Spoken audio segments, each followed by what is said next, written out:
की सिनेमा में जागरण film festival में देखा था। बहुत अच्छी फिल्म थी। इसमें नए जो फिल्म एक्टर एक्ट्रेस आए थे दोनों बहुत अच्छा काम किया। जैसे कि लड़की ने जो एक्ट्रेस उसने बहुत ही बढ़िया काम किया और उसमें म्यूजिक भी अच्छा था अब्दुल मलिक साहब का, उसमें गाने वाले भी बहुत अच्छे हैं। और मनीष भट्ट साहब का आप जानते हैं बहुत अच्छे डायरेक्टर, बहुत अच्छे प्रोड्यूसर हैं। वंडरफुल मूवी है, सबको देखनी चाहिए।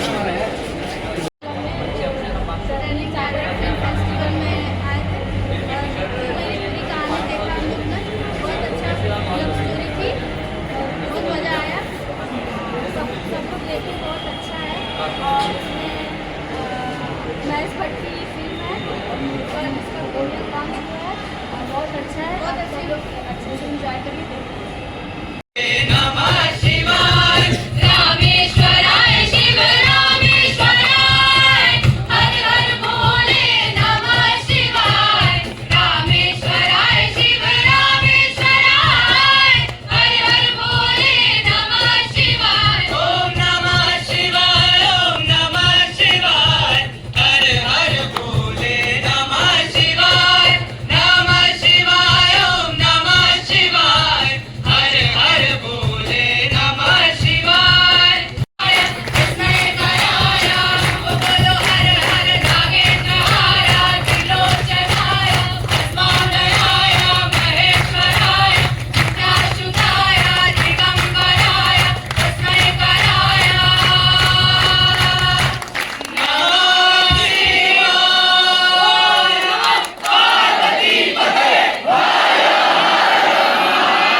काशी है। मां पातु सरस्वती भगवती नेह शेष जाट्यापहा, नेह शेष जाट्यापहा। नवरात्रि का समय चल रहा है। माँ भगवती हम सभी के हृदय में विराजे, बाबा महादेव विराजे। So I request all the guest for photo of session.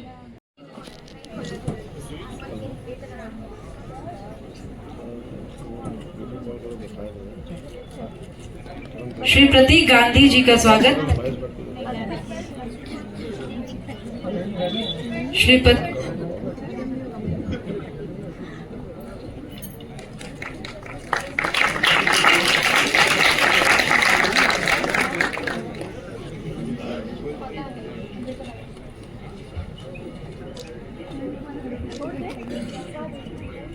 हमारे बीच रजनीगंधा के प्रोजेक्ट हेड हैं Ashish Dubey ji, area sales manager, आपका स्वागत है। मैं निवेदन करती हूँ संजय मिश्र सर से आपका भी अभिनंदन करने के लिए। और इसी के साथ हिरण्या जी और अरहान पटेल जी का स्वागत। आई रिक्वेस्ट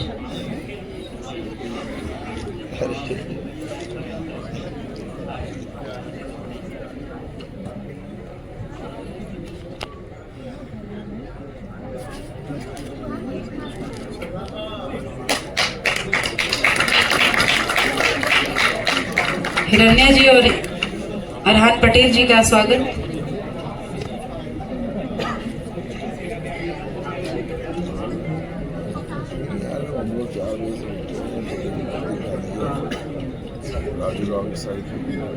गुजराती और भी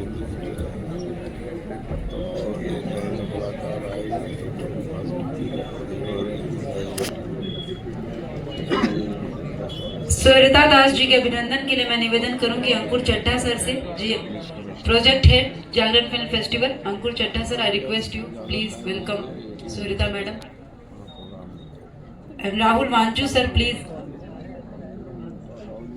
Rahul Wanchoo sir, sir request.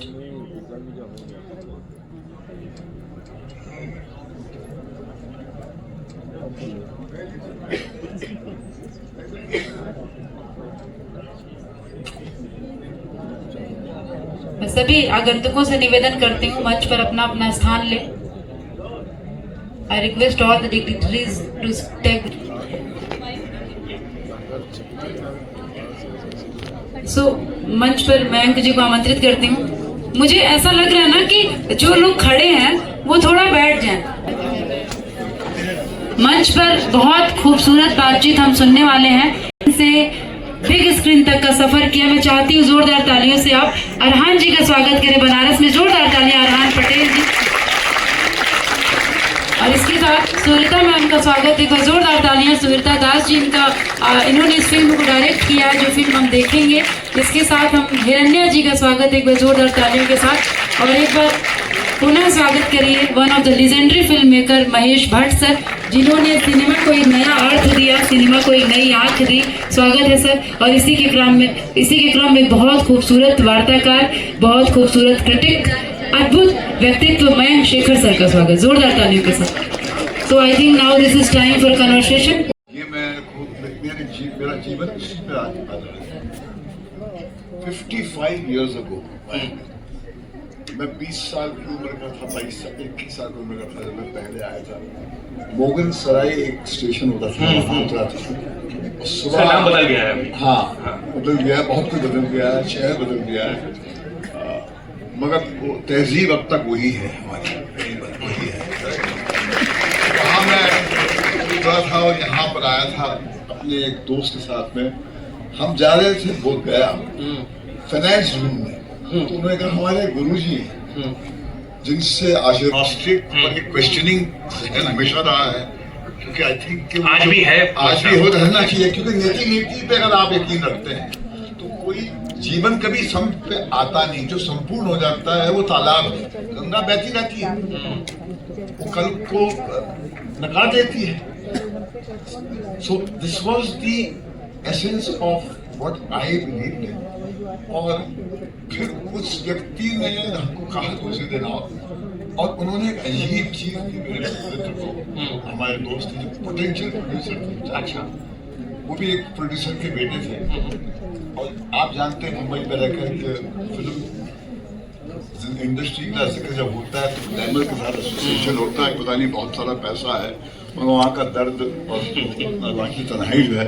उनके पिताजी ने एक फिल्म बनाई थी जिंदगी और बाप, और फिर वो कंगाल हो गए थे। कहानी अधूरी होती। हेमिंगवे ने कहा था कि अगर कोई भी रोमांटिक स्टोरी को बाकी लॉजिकल कंक्लूजन तक ले जाए तो पार्टिंग में वो रिजल्ट करती है, क्योंकि एक न एक व्यक्ति जो पार्ट होता है। तो गौतम बुद्ध ने जी ने कहा था सालों से, 2,500 साल पहले, all that man loves he have to one day part with. तो ये सारनाथ हम जब गए थे तो ये बात दोबारा हमारे दिमाग में गूंजी थी। मगर जब आप इम्पर्मनेंस की बात करते हैं और फिर उसको एक मजहब बना देते हैं तो लगता है कि कहीं पे इंसान की एक तलब है।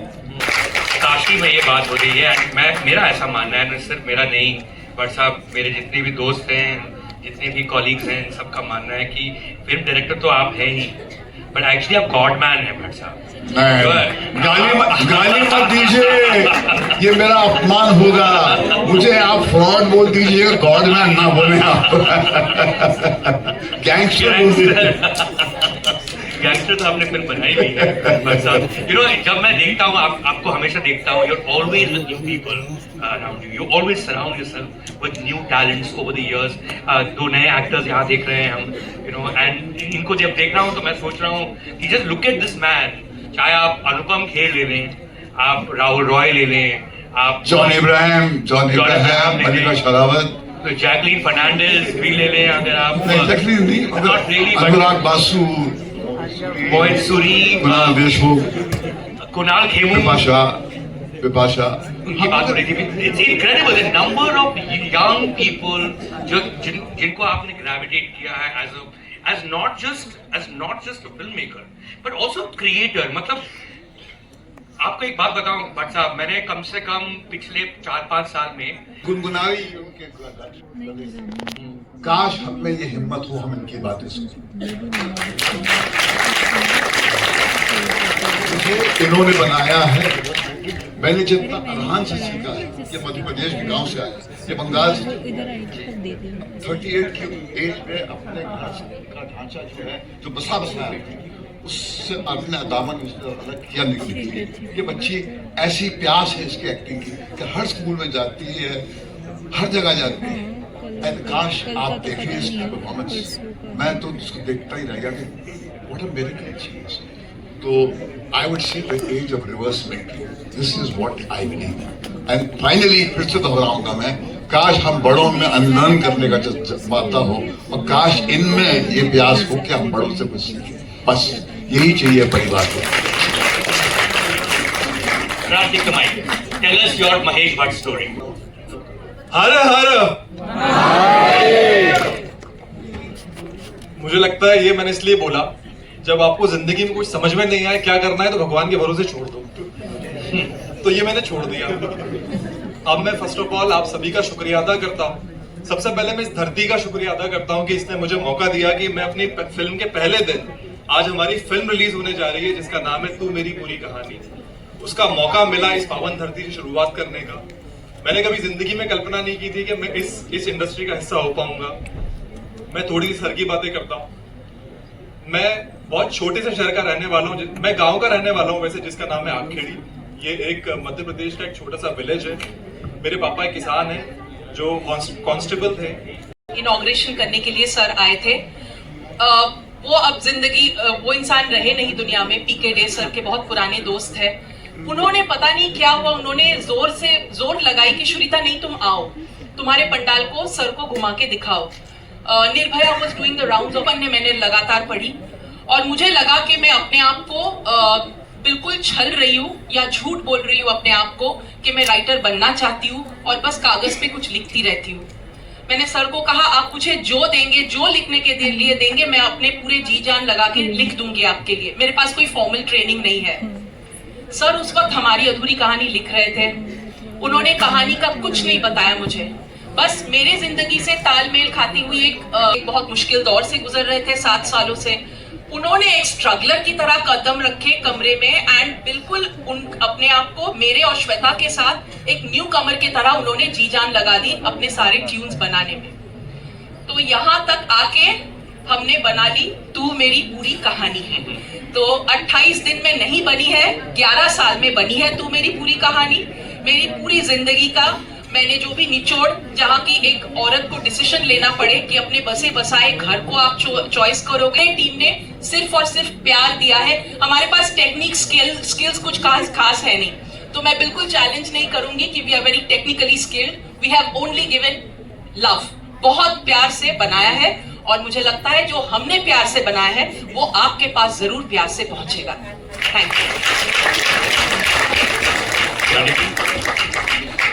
Your Mahesh Bhatt story. Namaste. There's so many.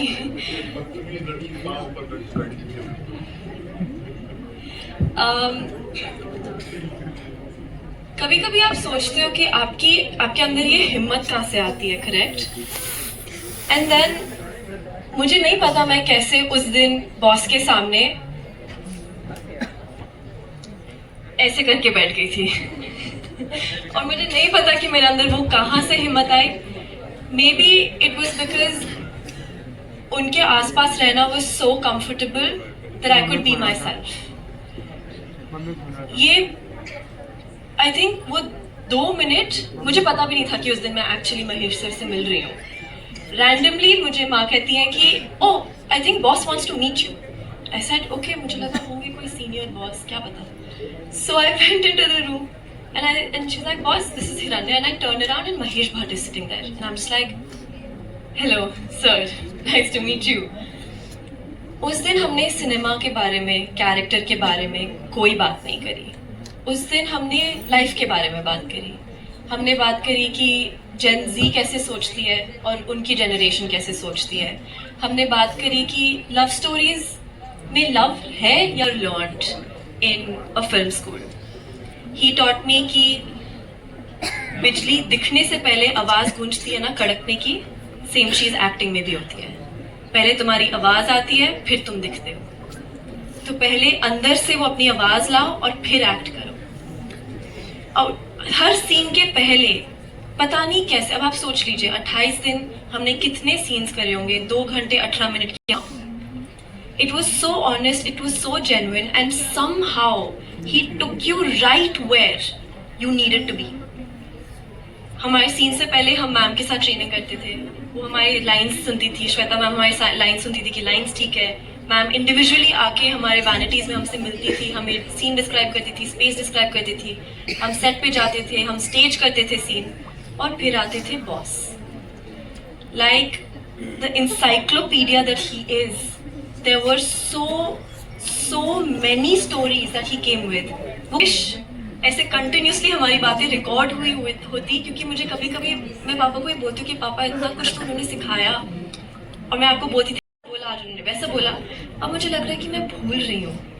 और मैंने एक बार सर को बोला तो सर ने पलट के मुझे ये बोला कि तुम्हारा दिमाग शायद भूल रहा होगा पर तुम्हारी बॉडी याद रखेगी। और सर यही सब कहानियाँ लोग सुनते हैं बहुत सारे शहरों में, इंक्लूडिंग बनारस। यहाँ भी बहुत सारे लोग होंगे और पहुँच जाते हैं महेश भट्ट को ढूंढने के लिए मुंबई शहर में। काफ़ी हादसे भी हो चुके हैं, somebody even try to set themselves on fire आपके ऑफिस के बाहर, ये ऐसा भी होता है। आई थिंक एक बहुत ही यूनिक मौका है इस ऑडियंस के लिए to be so close to you.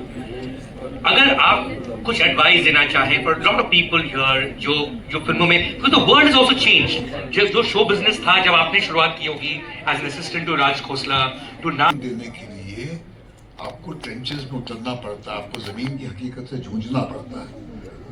और ये मत समझिए कोई रेड कारपेट वहां पर बिछा हुआ है आपके लिए, क्योंकि वो जो बाजार के लोग हैं वो बड़े डरे हुए लोग हैं। वो आपके अंदर प्यास अगर होगी तो आप खुद पानी कहीं ना कहीं ढूंढ ही लेंगे। एक मतलब प्यास जग जाए। आज सुबह मैं आ रहा था तो एक एक्टर मुझे मिले हैं विनीत, जो भी आपके गए हैं वहाँ प्रयागराज में, विनीत कुमार सिंह। हाँ, तो वो मेरे पास आया, उसने कहा भाई साहब आपने मुझे ये दिया था वो दिया था, मुझे याद ही नहीं। मतलब बेटा पता नहीं हम क्या बोल देते हैं, जिसको जो याद रहता है वो उसका होता है, वो जो मैंने बोला उस पर निर्भर नहीं होता, जो आपने सुना उस पर डिपेंड करता है। एंड मैं वही कहता हूँ कि एक मरतबा आपके अंदर प्यास जग जाए तो वाई शुड शी बी मी। मैंने इसको इसलिए लिया क्योंकि इसकी अपनी आवाज है, इसके अंदर वो जज्बा है लड़ने का, कहने का कि नहीं साहब ये नैरेटिव रॉन्ग है, हमने नॉन लीनियर नरेशन किया, ये कहानी से मेरी ऑडियंस जुड़ेगी नहीं। और फुटपाथ पे बैठ गई मुंबई के अपनी रच, बोला मैं अकेले देखूंगी अपना रफ का। मैंने बोला बिल्कुल तुम्हारी फिल्म है। और उसने अकेले देखा, उसने कहा हमने रॉन्ग पिक्चर नरेशन शुरू की है, नॉन लीनियर नरेशन पे नहीं चलेगा जब तक हम उसकी जद्दोजहद से नहीं जुड़ेंगे कहानी में, लोग ऑडियंस इन्वॉल्व ही नहीं होगी। इस सवाल आपने पूछा कि यहाँ की बच्चियां क्या करें, यहाँ के बच्चे क्या करें, तो उसने कहा मैं उन तक पहुंचना चाहती हूँ, तो जब तक मैं उनके दिल की धड़कन में नहीं उतरूंगी तो वो मुझसे मेरे कैरेक्टर से आइडेंटिफाई नहीं करेंगे। She was absolutely right. Sir आपकी उम्र को देख करके हम लोग को बहुत प्रेरणा मिलती है, और आपको साक्षात यहाँ पर देख करके तो हमको विश्वास ही नहीं होता है कि आप हम सभी युवाओं को अपना आशीर्वाद देने खुद यहाँ पर आए हैं। सर मेरा प्रश्न है कि जब कोई भी काम हम करने चलते हैं तो हमारे मन में यह होता है कि फिल्म तो बहुत बड़े पर्दे की चीज है, और हम तो छोटे घरों में रहते हैं, परिवार में रहते हैं, वही कचड़े और वही पुराने सड़कों को देखते हुए। अब तो नए नए हाईवेज बन रहे हैं thanks to the new government. तो सर कैसे अपने अंदर वो कॉन्फिडेंस जगाते हैं, और आपका सर क्या इंस्पिरेशन हम ले सकते हैं कि जिससे हम बहुत ही लोगों को बिना परेशान किए हुए और सबको सेटिस्फाई करते हुए हम अपना जो लक्ष्य है उसे भी प्राप्त कर लें, और जो हमारे अंदर जो एक किनारे कर दिए। सर कॉन्सेप्ट तो मैंने उनका इंटरव्यू किया था ब्रैडफोर्ड में, लाइफ टाइम अचीवमेंट अवार्ड था, तो वो स्टेज पे जाने से पहले मैं बोला था मैं फितर साहब मैं जाके ये करूंगा वो करूंगा वो करूंगा, और फिर आप बोला यार मेरा क्यों क्या है, कब आना है मुझे, लाइन्स क्या है मुझे लाइन्स क्या है, कब एंट्री करनी है मुझे।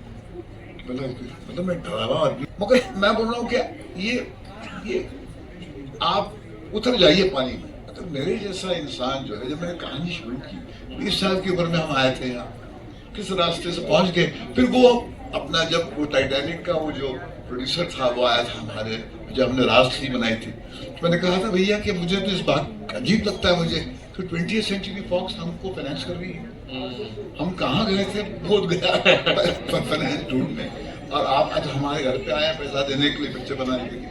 तो अगर मैं कर सकता हूँ बेटा, तो एक evolutionary you are a superior generation, ये फैक्ट है।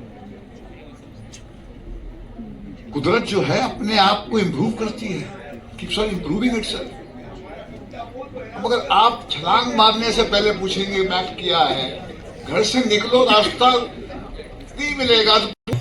बनारस से, और जैसे चूंकि हर क्षेत्रीय भाषा की अपनी फिल्म इंडस्ट्री है पूरे देश में, लेकिन बेसिकली हमारी भोजपुरी और हिंदी की जो फिल्म इंडस्ट्री है वो एक मराठी प्रदेश में, जो मेरा मानना है, जिसकी वजह से हम अपना एक मिशन भी चलाते हैं, अपनी इंडस्ट्री, अपना सिनेमा, ताकि जो यहाँ के कलाकार हैं, जो यूपी के पूर्वांचल के हमारे कलाकार हैं, उनको यहीं पे काम मिल सके और वो छोटे रोल या कम पैसे की फिल्में करें, लेकिन वो यहीं रह के करें, उनको वहाँ जा करके बहुत परेशान ना होना पड़े। आपको क्या लगता है कि अगर फिल्म बनाना है आज के समय में, जैसे आपके समय में तो काफी हमको लगता है मुश्किल रहा होगा, लेकिन क्या अगर फिल्म बनाना है किसी को, तो उसको क्या मुंबई जाना जरूरी है, या वो अपनी जगह पे, अपने क्षेत्र में, अपनी भाषा की फिल्में, अपनी छोटी छोटी कहानियां, अपने आसपास की कहानियां कैसे? आपका इस पे क्या राय है? फिल्म में बनाना हमेशा बड़ा चैलेंजिंग था। आज की तारीख में आपके पास टेक्नोलॉजिकल सपोर्ट ज्यादा है। जैसे मैंने टिम कुक की मिसाल दी, वो सीईओ है या वहाँ कर इतनी टेक्नोलॉजी अवेलेबल है, it was a very random thing that was made, and that's something that's told to us. This is before you were born, by the way. Correct, but that's the story. 2003, yeah. Yeah. 83 में अर्थ बनाना बहुत मुश्किल था, मगर आज की तारीख में कोई जरूरत नहीं करता बनाने के लिए। हम लोग एक ऐसे टाइम में जी रहे हैं, जिसको बोलते हैं टाइम पावर्टी। वक्त नहीं है लोगों के पास। Content is coming out of the pores, दीवारों से कंटेंट आता है। तो मगर यस जी नमस्ते सर, मैं आस्था पांडे बात कर रही हूँ। मैं आपसे ये पूछना चाहती हूँ कि आप आज के ऑडियंस में, जो जेनजीज और 80s 90s वाले ऑडियंस में, अभी आप अपकमिंग फिल्म में आपको एक ऐसा मेजर डिफरेंस जो आप बता सकते हैं आपने अभी फेस किया हमारी ऑडियंस में और पुरानी ऑडियंस में?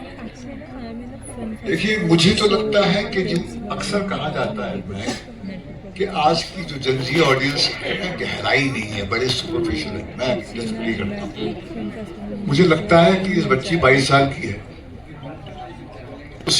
इसको इसी बात पे रोना आता है जिस पे मुझे रोना आता है। मगर अगर मैं ये मान लूंगा कि नहीं, ये इसकी सोच तो बहुत नहीं आए थे, तो मैंने कहा, जब वो आए तो मैंने कहा welcome to your party.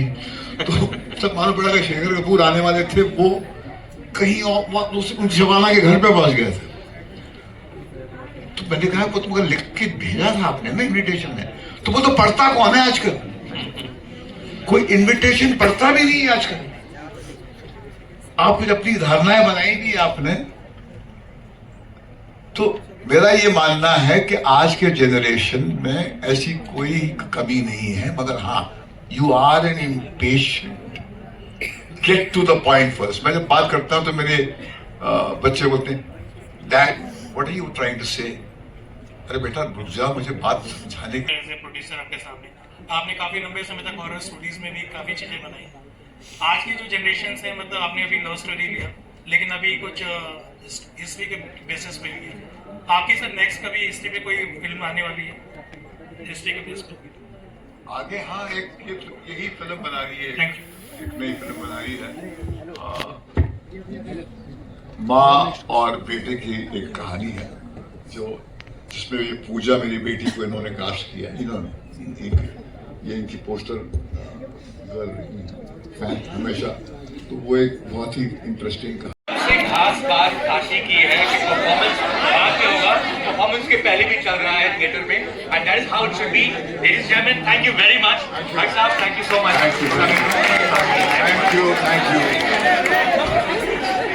Thank you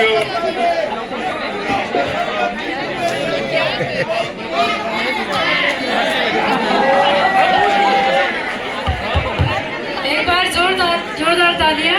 ओम नमः पार्वती पते। एक बार और, ओम नमः पार्वती पते। Thank you sir. अब इसके बाद हमें फिल्म देखना है एक साथ। बैठ जाओ भाई।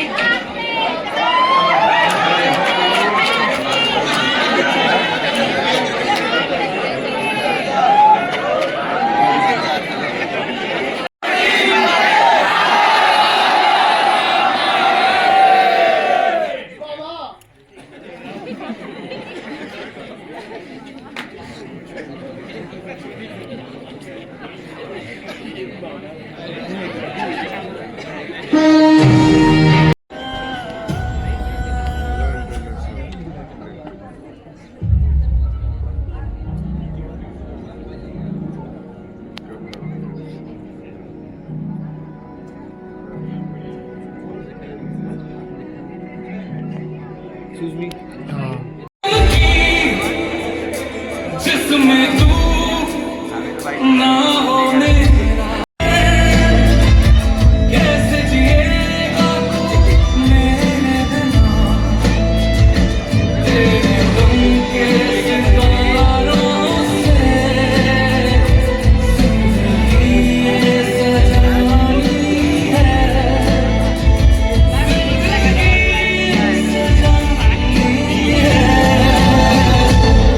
कोई आता जाता ऐसा नहीं मेरी कहानी है कोई आता जाता ऐसा नहीं मेरी कहानी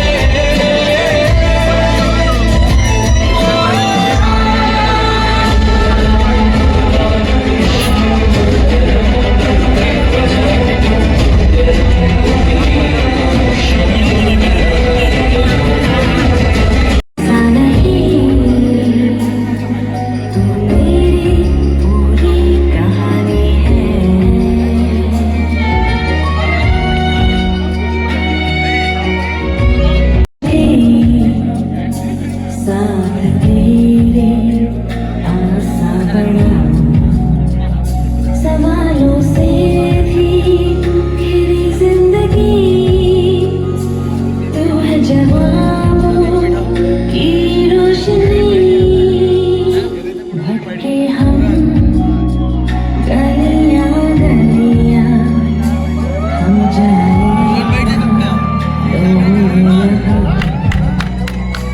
पूरा जुदाई का साया वो मोहब्बत निभानी है वो मोहब्बत जो मुझको मिला तुझको ही दुनिया बना और महादेव की नगरी में हम क्या बोलते हैं? नमः पार्वती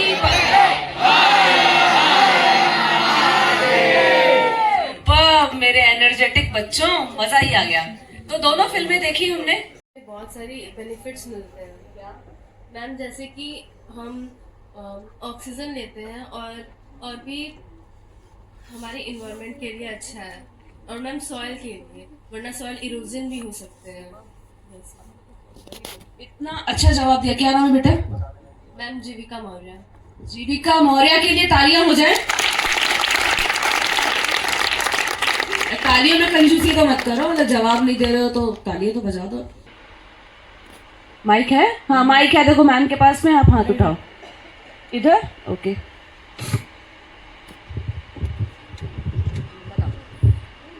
मैम जो प्लांट्स होते हैं उनमें जो इन्वायरमेंट में CO2 है वो प्लांट्स में जाके ऑक्सीजन प्रोड्यूस करते हैं, और ऑक्सीजन से हम जीवित हैं अभी।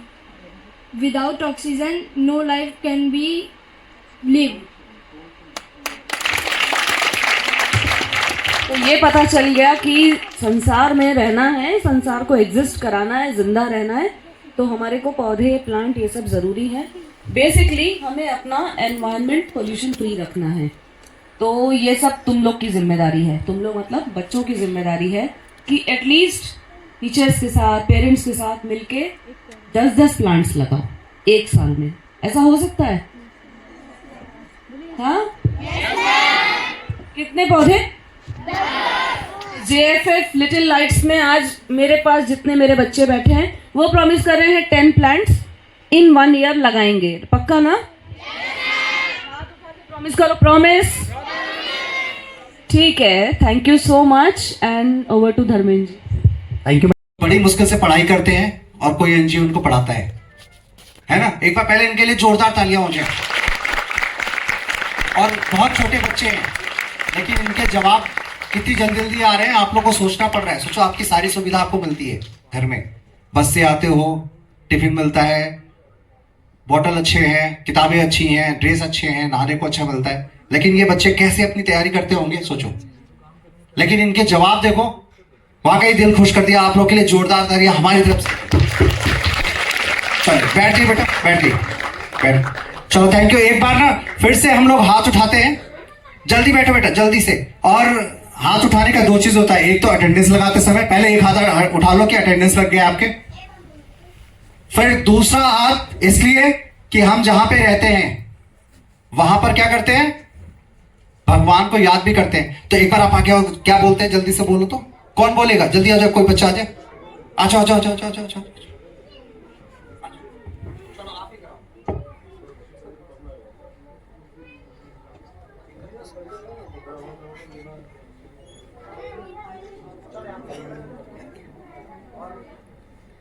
नमः पार्वती पते हर हर महादेव।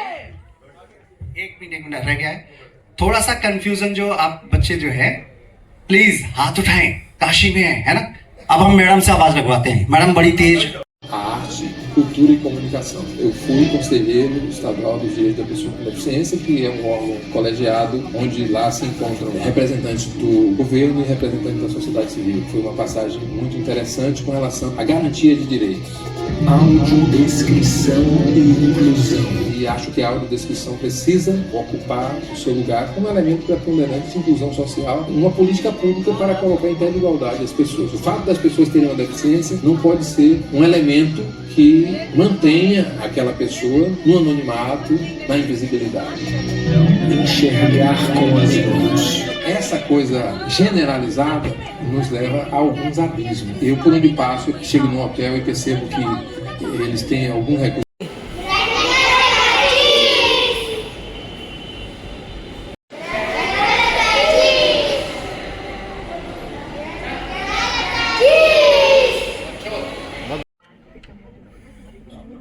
एक बार जोरदार तालियां इस भाई के लिए। भाई तुमको बैठ के मैं की कंपनी दे दूं एक बार बैठने की, फिर फील गुड है ना। हम लोग तो बहुत सीढ़ियों पे सो जाते थे, अच्छी मूवी ना लगे तो।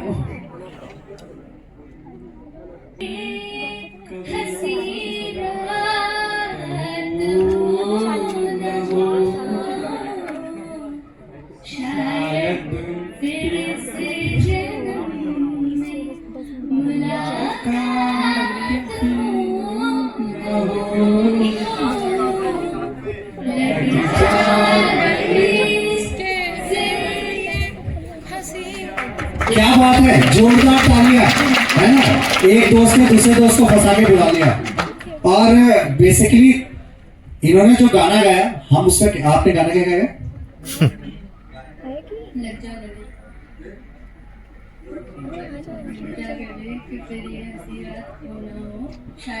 फिल्म फेस्टिवल तो कई बार मिलेगा, ठीक है। तेरा ये हमारा 13वां संस्करण है, और ऐसे ही अगर आप लोग प्यार देते रहेंगे तो ये चलता रहेगा, ठीक है। थैंक यू फॉर, जोरदार तालियां इसके लिए, ठीक है।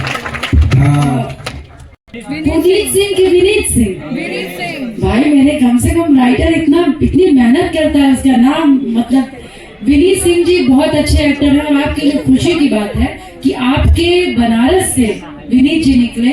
और एक बात जान के आपको और अच्छा लगेगा कि वो मेडिकल प्रोफेशनल है, वो CPMT के टॉपर रहे हैं और उन्होंने MD भी की है। तो मेडिकल की हाईएस्ट पढ़ाई के बाद उन्हें लगा कि शायद वो एक्टिंग के लिए बने हुए हैं, फिर उनको उनके भीतर की जमीन ने आवाज दी और वो चले गए। और उन्होंने कई सारी फिल्में की, और एक संघर्षपूर्ण यात्रा के बाद आप सभी को छावा के किसको किसको डायलॉग्स याद है छावा के? मित्र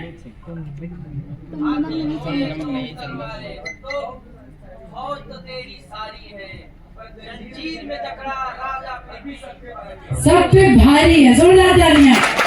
ऐसे ऐसे ऐसे हम समझ में नहीं आया। आप आ जाओ, बाहर आ जाओ, बाहर आ जाओ, जल्दी आ जाओ, आ जाओ।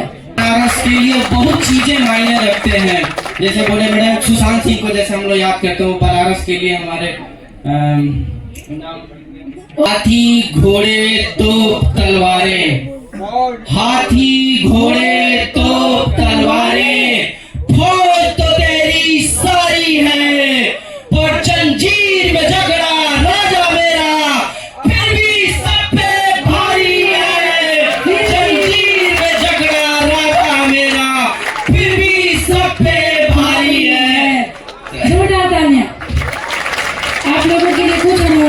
सर थैंक हो सकता है इसमें इतने थॉट्स समाये हैं, इतनी सोच समाई है, इतनी हिस्ट्री समाई है। और आप जहाँ से आते हैं, जहाँ रहते हैं, वहाँ से जब लोग मुंबई शहर में आते हैं तो हिल जाते हैं कि भैया कहाँ से हो, तो बनारस से हैं। तो वो छोटा शहर नहीं है और आपके जो ड्रीम्स हैं वो कभी छोटे नहीं हो सकते। So thank you very much. आप सबसे जुड़ने का मुझे मौका मिला, वो पूरी आगे भी मिलेगा। एंड अभी जो हम कॉन्वर्सेशन करेंगे इसके बाद, उससे भी आपको थोड़ा प्रेरणा मिले, थोड़ी इंस्पिरेशन मिले, मैं यही चाहूँगा। Thank you sir. आप पसंदीदा स्टार विनीत सिंह सर का, सो एक बार जोड़ा रोम नमः पार्वती पते, जोरदार तालियों के साथ स्वागत करिए। और विनीत सर हमारे बीच हैं तो मंच पर आमंत्रित करते हैं, जोरदार तालियां पति पटाए। नमक नहीं तुम चंदन हो, तुम माथे का गौरव हो। जोरदार तालियों से स्वागत। ये मौका दस्तूर है, विनीत सर हमारे बीच हैं और बनारस में आइए शंखनाद से स्वागत करते हैं बनारस की वह संस्कृति। ये कितनी खुशनसीबी है सर, आपका स्वागत है, आप हमारे बीच हैं।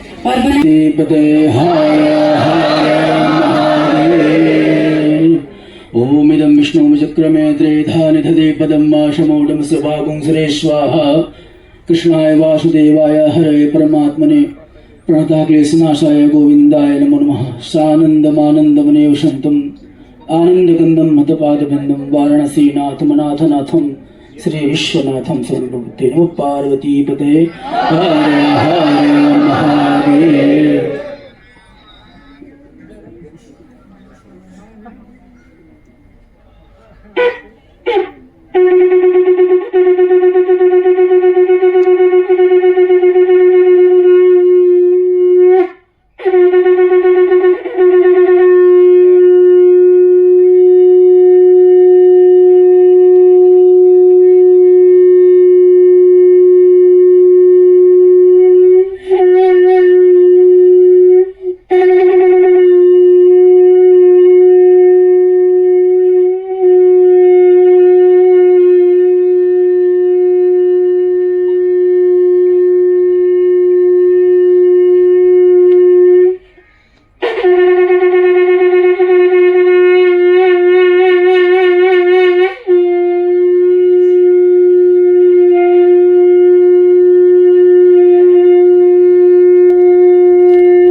निर्विकल्प चिरंतन निर्विवाद की जय हो। रोम रोम में जो गूंज रहा उस आह्लाद की जय हो। विश्वालोकित है जिससे यह बनारस का गौरव। शंखनाद की जय हो, शंखनाद की जय हो। बोलिए ओम नमः पार्वती। तो वहाँ पे CPMT MD आपके हिस्से, और जब गैंग्स ऑफ वासेपुर में जाते हैं तो वहाँ भी आपकी अपनी छाप और मित्रता की जो छाप आपने फिल्म इंडस्ट्री को दी, युवाओं को दी, वो हमेशा याद रहेगा। अभी हम कुछ देर में बात करेंगे विनीत सर से, उसके बाद हम छावा भी साथ में देखेंगे। इसके बाद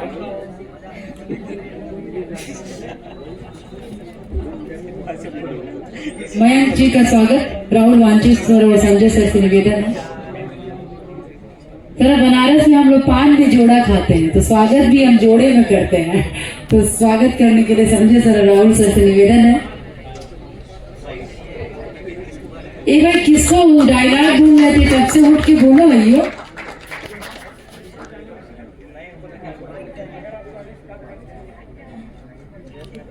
खुद ही बनारसी बाबू हैं, काशी के सुपर बॉय विनीत कुमार सिंह फिर से एक वेलकम तो बनता है विनीत जी के लिए। विनीत जी, आप जिस एरिया में हैं, जिस नेबरहुड में इस वक्त बनारस के, वो आपके घर से कितना दूर है? यहाँ से मुझे लगता है 6 किलोमीटर होगा, यूपी कॉलेज। तो ये एरिया आप घुमा करते थे कि नहीं एक जमाने में, या ये मल्टीप्लेक्स से बाद नहीं आया होगा? बनारस के चप्पे चप्पे से वाकिफ हो। बहुत सारे मोहल्ले हैं जहाँ की छतों पे जाके पतंग लूटा भी है और उड़ाया भी है। तुम चप्पो की बातें करते हैं, क्योंकि ये सब जो नौजवान लोग हैं यहाँ पर, यहाँ पता नहीं कहाँ हैंग आउट करते होंगे। आपके फेवरेट जो हैंग आउट स्पॉट्स क्या रहे हैं बनारस के ग्रोइंग अप, जब आप कॉलेज में थे या स्कूल में थे और बच्चे थे?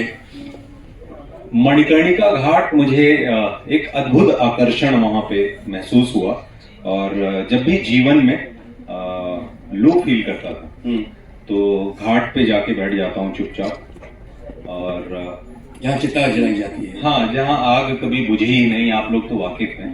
और वहां ना बैठने के बाद मैं भाई 10 मिनट के बाद ही मन जो है वैसा होने लगता है कि दुनिया की कोई भी चीज कर लो, कहीं पहुंच जाओ, कितनी भी यात्राएं कर लो, कितने भी संबंध बना लो, कितना भी कुछ कमा लो, लौट के यहीं आना है। तो जब जीवन यहाँ पूरा होता है तो कैसी भी मुश्किल हो जीवन में, उससे क्या डरना। तो मुंबई में जब लो फेज आते थे, मैं अभी मैं बैठा था तो सर से यही मैंने बोला कि बनारस मेरे लिए चार्जिंग स्टेशन है। मैं हर 3 महीने पे चुपचाप आता हूँ और अपनी कुछ जगहें हैं वहाँ चुपचाप जाता हूँ। कौन सी जगह है जरा बताइए? एक तो मैंने बता दी, मणिकर्णिका। दूसरा वो हैप्पी जगह बताइए। आप कहाँ बैठ के आप डेड बॉडी देख रहे हैं? कुछ कोई जो आजकल के जो मॉल्स हैं उसके पहले जब चाट खाते थे, समोसे खाते थे। एक तो यूपी कॉलेज का लाल पेड़ा सबको पता होगा। यूपी कॉलेज का, हाँ। और वो लाल पेड़ा की खासियत ये है कि उसे फ्रिज में ना रखिए और कम से कम महीना भर चल जाता है, खराब नहीं होता, हर रोज उसका टेस्ट बदलता है और बहुत ही मतलब अलग ही आनंद है उसका। वैसी भट्टी कहीं और बनी नहीं, तो वो स्वाद, लाल पेड़ा बनाने का प्रयास बहुतों ने किया है लेकिन वो स्वाद किसी के लाल पेड़े में उतर नहीं पाया। तो वो है। और बनारस की तो बहुत सारी चीजें हैं, बाबा की ठंडाई, यहाँ रामनगर की लस्सी। हमारे यहाँ गिलट बाजार से जब आते हैं तो चुप्पेपुर के पास वहां पे लस्सी मिलती है, मुझे वो लस्सी भी बड़ी पसंद है। 2009 में मिला। मैं मुंबई 1999-2000 में गया था।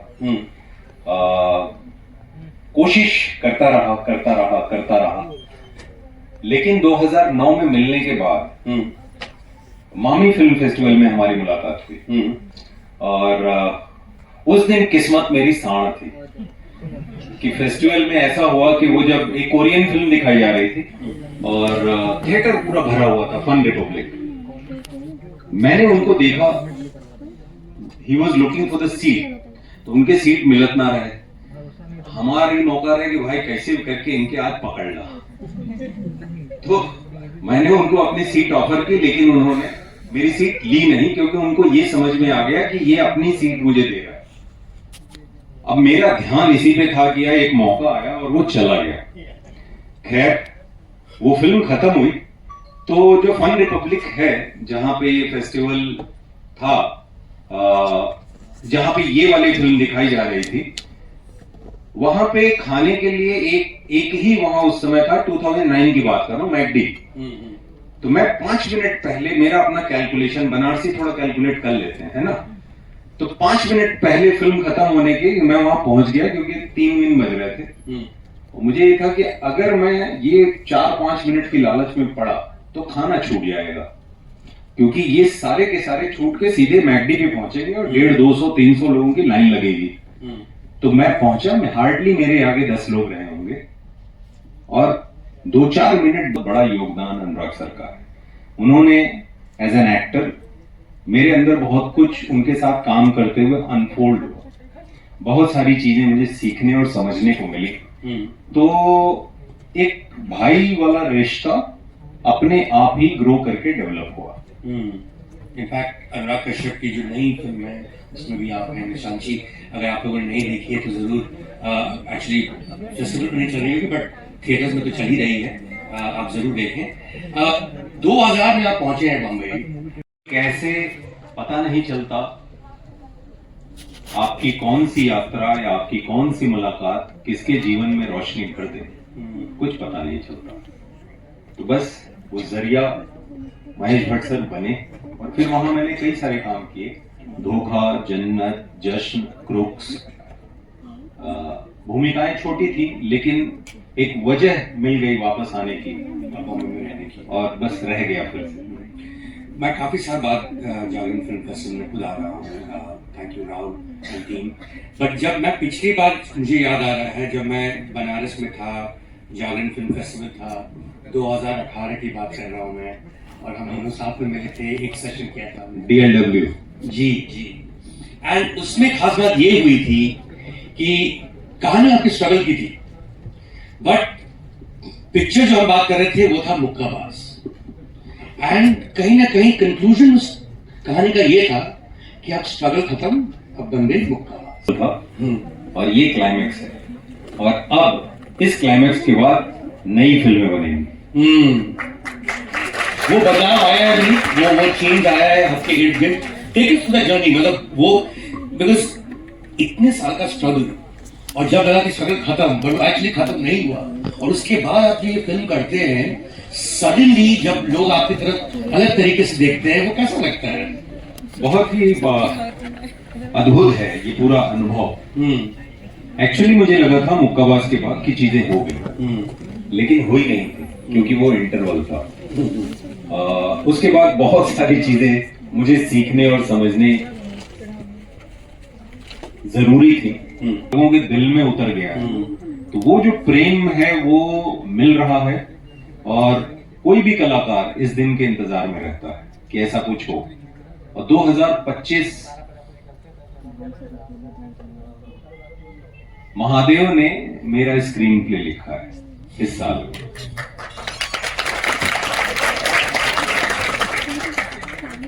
लीड रोल आपको पहला मिला जो आपने खुद लिखा, उसके लिए पूरा प्रयास किया कि उससे बेहतर कोई परफॉर्मेंस नहीं हो उस साल में, मुक्काबाज बनी एंड छावा। इसके बीच का जो दौरान जो जर्नी है, ये ज्यादा इंटरेस्टिंग जर्नी है बिकॉज अब ये स्ट्रगल नहीं है, ये कुछ और चीज है।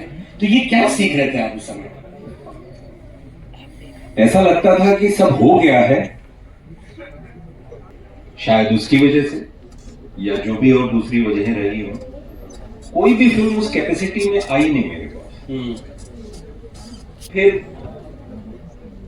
एक नया मंथन का दौर शुरू हुआ, लोगों ने थिएटर में देखी थी मुक्काबाज। और ये बताइए कितने लोगों ने मुक्काबाज देखी है कहीं भी?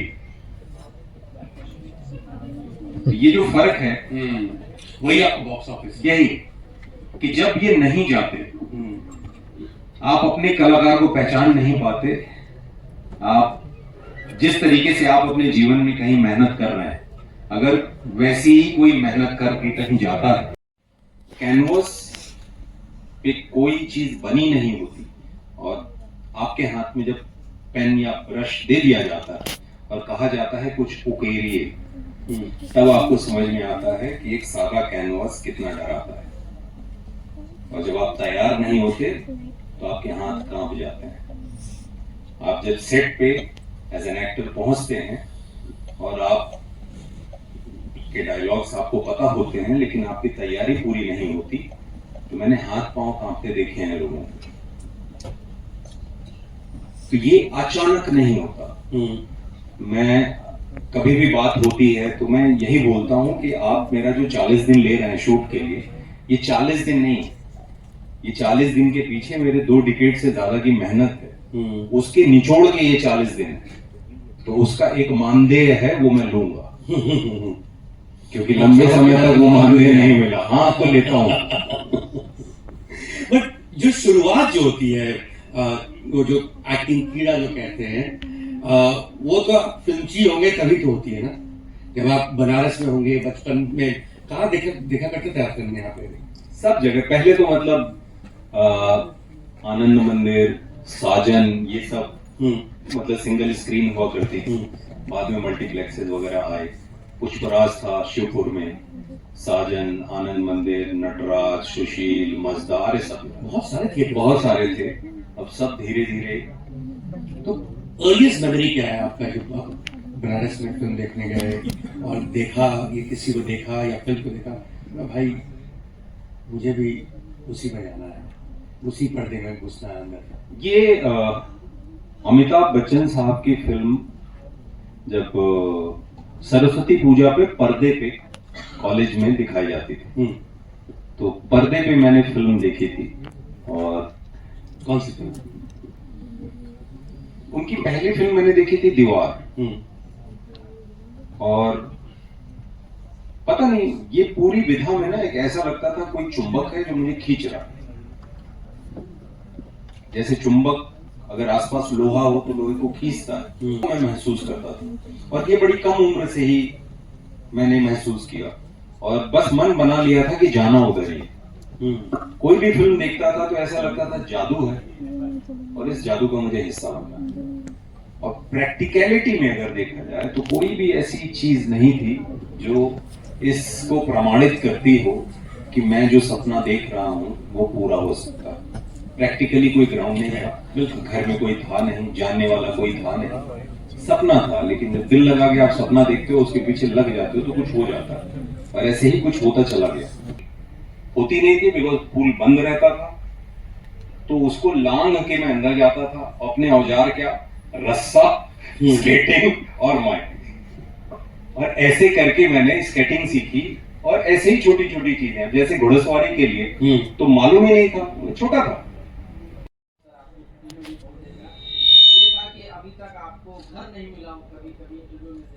रियल एस्टेट से है क्या? ब्रोकर वोकर तो नहीं है?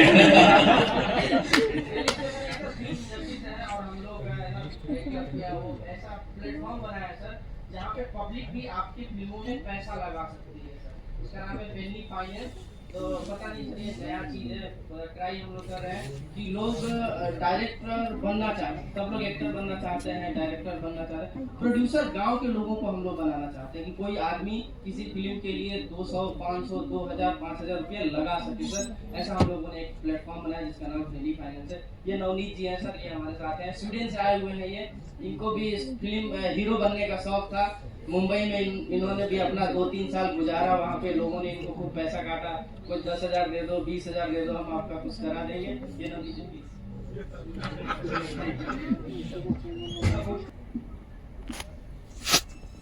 बहुत बड़ी संभावना है। भोजपुरी में जवाब नहीं कहा। हमारे के पास ना समझदार सोना का खाना, लेकिन हमें पता ना हो मन के, सब लोगों के पता ना हो कि कहा हवा मन के लगे। 23 करोड़ का आबादी लगभग उत्तर प्रदेश कहे, 12 करोड़ के आसपास आबादी करीब बिहार कहे। और जब लोग बोले ना कि बाहर, तो बहुत सारे देश में भोजपुरी बोले वाले समझे वाले हम, बहुत सारे राज्य में भोजपुरी बोले वाले समझे वाले हम, लेकिन भोजपुरी का बढ़िया सिनेमा उनके पास ना हो, और बहुत लंबे समय से ना हो। कहें कि भोजपुरी के सिनेमा का माफ करा स्तर जवन हो सकेला उसे हम बहुत दूर है। मतलब तो परिवार के संगे जाके भोजपुरी सिनेमा कहां देखवा, के जाए भोजपुरी सिनेमा परिवार के संगे देखे, हाथ उठावे। जौन बना था वो मुकर बात कर के अपने पूरे परिवार के साथ भोजपुरी सिनेमा देखे खातिर सिनेमा हॉल में जाए, बतावा।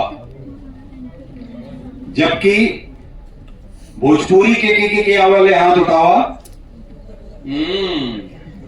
यह फर्क कि जौन भाषा हमरे तोरे घरे में बोलल जात हो, जौन भाषा के सुन के हमन बड़ बोली, वो भाषा में हमहन के सिनेमा देख सकी ओकर जगह न बनल हो, ना आगे भविष्य में कोनो ऐसा चीज दिखा थे, जबकि ऐसा ना है कि यहाँ कोशिश करे और ना हो सकेला। अरे गैंग्स ऑफ वासीपुर के 90% से ज्यादा ही बनारस होकरे आसपास में शूट भर रहे महाराज, जो पूरा दुनिया वो पिक्चर देख के आज भी बोले ले कि आज के जमाने का शोले है। कितना फिल्म आके लोग उत्तर प्रदेश में बना के जात हूं, पूरा दुनिया के दिखावत हूं, और यहाँ के जो भाषा है पूर्वांचल का, बिहार का, भोजपुरी में हमन सिनेमा ना बना पाओ थे, कमी की करो। हाँ, यहाँ गांव हो, यहाँ जगह हो, यहाँ होटल हो, यहाँ साधन हो, यहाँ सुविधा हो, यहाँ अरे यहाँ के धरती पे तो जो ना काका ना लिखल गया महाराज। प्रेमचंद जो कहानी लिख के गईलन, प्रेमचंद जी के चर्चा कैले बगैर ये देश में कोनो भी साहित्यिक कार्यक्रम अगर संपन्न होता तो मान के चला उनमें त्रुटि है, बिना उनका नाम ले ले कोनो साहित्य का कार्यक्रम पूर्ण हो सकेला नहीं। कहां कर हाँ, तुलसीदास जी कहां का कहानी तू लोग सुन ले हुआ तुलसीदास जी का? हाँ, केकर नाम ले, संगीत हो, साहित्य हो, कोनो भी फील्ड में जा, तो हम सिनेमा के फॉर्मेट में होके काहे ना बदल पाओ थे।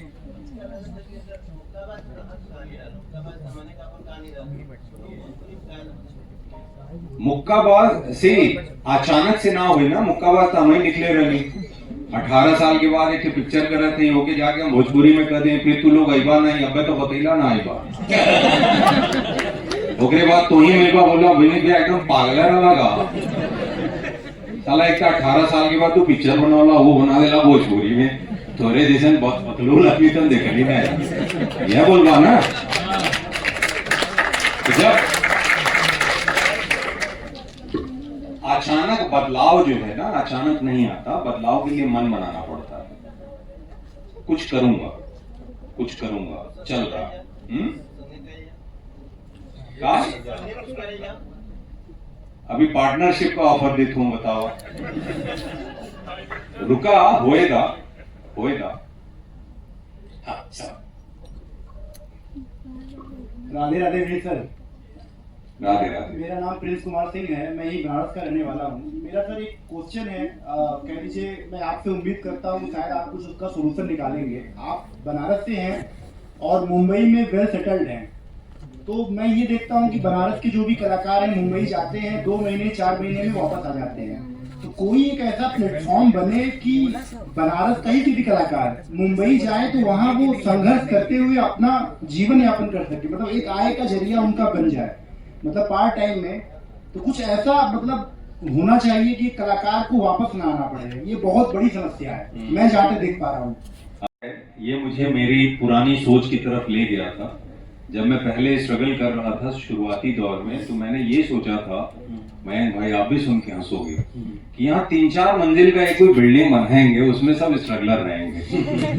आज तक हमारा खुद का घर नहीं हुआ महाराज।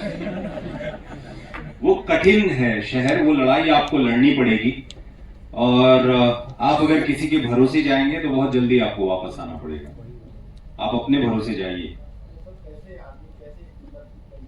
ये कैसे की खोज खुद को करनी पड़ेगी, क्योंकि कहीं ना कहीं ये जो कैसे है, आप कैसे वहां सरवाइव करोगे, वो कैसे की खोज में ना आप बहुत अपग्रेड होते हो। तो जो मैंने घर में अखबार पढ़ा, जागरण, वो भी मेरे काम आया, वहां से भी कुछ लिया। जो प्ले में, वो भी मेरे काम आया, और ऐसे ही तलाश में था, और जब मौका आया तो लपक लिया। जॉर्ज बर्नार्ड शॉ ने, ये चर्चा हमारी पिछली बार भी आ गई थी, उनके पास कोई गया था, उनसे पूछा कि शाह साहब ये बताइए कि मैं प्रयास बहुत कर रहा हूं, सफल कैसे हूं? तो शाह साहब ने उनको बोला कि जब मौका आए तो लपक लीजिए। तो वो चले गए, वापस पलट के आए, बोले लेकिन शाह साहब ये बताइए मौका आएगा ये पता कैसे चलेगा? तो उन्होंने बोला लपकते रहिए।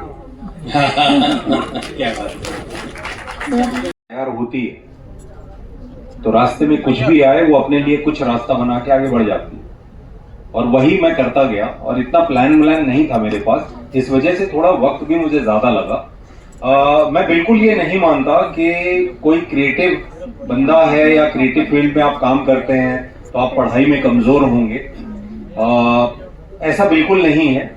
और ऐसा भी नहीं है कि कोई पढ़ाई में कमजोर है तो वो दुनिया में जिंदगी में कुछ कमाल नहीं करेगा। उसके लिए मैं एक चीज कहना चाहता हूं, हमेशा ना आप ये पहचानने की कोशिश करिए कि आपके अंदर खास क्या है। बहुत एग्जैजरेटेड अगर मैं एग्जांपल दूं, आप अगर सचिन तेंदुलकर साहब जैसे महान क्रिकेटर को अगर बोलते कि आईएएस की तैयारी करिए तो परिणाम क्या निकलता? या चलिए विजुअल में ही आपको दिखाता हूं, सचिन तेंदुलकर साहब को आप बोलते कि आप स्विमिंग में ओलंपिक में मेडल ले आइए, परिणाम क्या निकलता? कुछ नहीं। एक मछली जब जल के अंदर तैर रही होती है तो आप उसे ध्यान से देखिए, बहुत खूबसूरत कुछ पैदा हो जाता है। आप उनका तैरना वो बहुत आकर्षक होता है, लेकिन बहुत सामान्य सी घटना है पेड़ पे चढ़ना। मछली को बाहर निकाल के आप बोलिए कि मछली रानी चढ़ जाओ ऊपर पेड़ पे, मछली का पूरा जीवन बीत जाएगा, एक डाल भी नहीं चढ़ पाएगी। तो शायद हम कहीं इसमें फंसे हैं कलेक्टिवली, पूरा समाज, कि हमने ये तय कर लिया है कि कोई पढ़ने में अच्छा है तो अच्छी बात है, और अगर पढ़ने में कमजोर है तो कुछ कर नहीं पाएगा। हम शायद उसकी संभावनाओं पे पर्दा डाल रहे हैं। मुझे हमेशा ये लगता है कि हमेशा ध्यान दीजिए कि आपके पास, आपके परिवार में या आप स्वयं, आपके अंदर ऐसा क्या है जिसमें आपका मन लगता है।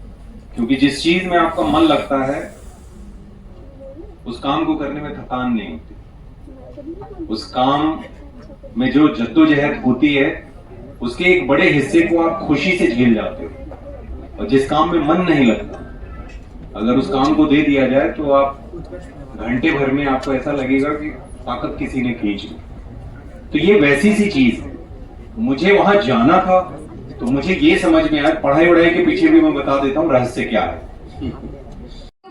सर आपको एक्टिंग के लिए कोई इंस्पिरेशन कहाँ से मिली थी? जैसे आप बता रहे हैं कि आप बहुत अच्छे मेडिकल के स्टूडेंट थे, तो आपको एक्टिंग साइड में आने के लिए कोई एक इंस्पिरेशन जो आप हमें, हमारे यूथ को बता सकते हैं अपनी? कोई इंस्पिरेशन जैसा कुछ नहीं था, ये काम मुझे अच्छा लगता था। ये वैसा है कि अगर किसी के अंदर क्रिकेट खेलने का गुण है तो ये स्वाभाविक बात बता रहा हूँ, उसके हाथ में आप बैट बॉल दे दीजिए, फिर देखिए वो अपने आप उसमें रच बस जाएगा। अगर कोई किसी के अंदर मैथमेटिक्स में कुछ करने का वो है, उसको आप मैथमेटिक्स की कुछ चीजें सामने फैला दीजिए, बाकी बच्चे वहां से निकल जाएंगे, वो उसमें घुस जाएगा। धोनी के ऊपर एक कुछ लिखा था, एफएम पे क्विज चल रही थी कि क्रिकेट को हिंदी में क्या बोलते हैं, तो मुझे भी उस समय पता नहीं था। तो किसी ने आंसर दिया लंब दंड गोल पिंड धर पकड़ प्रतियोगिता। मुझे बड़ा इंटरेस्टिंग लगा, और धोनी को मैं बहुत पसंद करता हूँ, तो उनके पूरे व्यक्तित्व को ध्यान में रख के कुछ शब्द लिखे थे। सिंगर नहीं हूं, आप लोग गाएंगे साथ में? जी सर। लंब दंड गोल पिंड धर पकड़ प्रतियोगिता, लंब दंड हो प्रचंड विमान सा है मारता। धोनी है रे भैया, धोनी है, धोनी है तो जीत होनी है, धोनी है रे भैया, धोनी है, धोनी है तो जीत होनी है। शांत चित्त हर परिस्थिति में जो खड़ा रहे, हर धरा पे अंगद के पांव सा अड़ा रहे। नीतियों के जोड़ तोड़ हर घड़ी विचारता, मौके पे तर्कश से राम बाण मारता। गोल पिंड हुर्र हर दिशा में देखो उड़ चली, लंब दंड है गदा समाजता महाबली। हर हवा को काटता है, संकटों को छांटता, प्रतिद्वंदी के हृदय में मच गई है खलबली। Oh my God.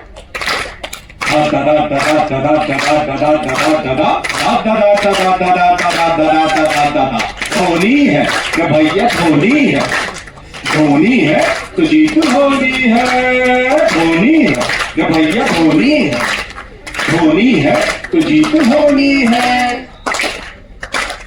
युद्ध के हुंकार है रे ऊर्जा अपार है, मंद मंद मुस्कुरा के तोड़े अहंकार है। विश्व भर की जीत है रे फिर भी जो विजीत है, कीर्तियों का केंद्र है रे नाम ही महेंद्र है। नील वस्त्र धारित कर जो विजय ध्वज फहराए, श्वेत हरित केसरिया 10 दिशा में लहराए। भारत की ख्याति जन जन तक पहुंचाना है, आज फिर इस भूमि पे ध्वज को लहराना है।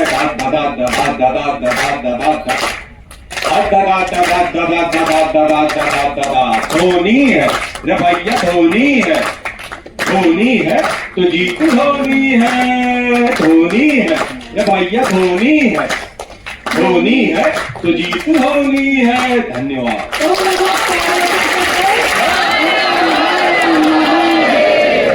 हाथी घोड़े तो तलवारें, हाथी घोड़े तो तलवारें, फौज तो तेरी सारी है, पर जंजीर में जकड़ा राजा मेरा अब भी सब पे भारी है। मन के जीते जीत है, मन के हारे हार, हार गए जो बिन लड़े उन पर है धिक्कार, उन पर है धिक्कार जो देखे ना सपना। सपनों का अधिकार असल अधिकार है अपना, अपनों की खातिर करना है कुछ आज हमें, अजर अमर कर देना है स्वराज हमें। तू माटी का लाल है, कोई कंकड़ या धूल नहीं, तू समय बदल के रख देगा, इतिहास लिखेगा भूल नहीं। तू भोर का पहला तारा है, परिवर्तन का एक नारा है, ये अंधकार कुछ पल का है, फिर सब कुछ तुम्हारा है। ये कविताई अब खत्म हुई महाराज, अंत में जीत आपकी हुई। हमने कहा था हम नमक हैं, जा रहे हैं आपके शत्रुओं की चोट पर लगने। धूप रहोगे, चरम चमकती धूप रहोगे, प्रसन्न रहे माता जगदम्बा, ओ छत्रपति ओ सहचर संभा। ओम नमः पार्वती पतये।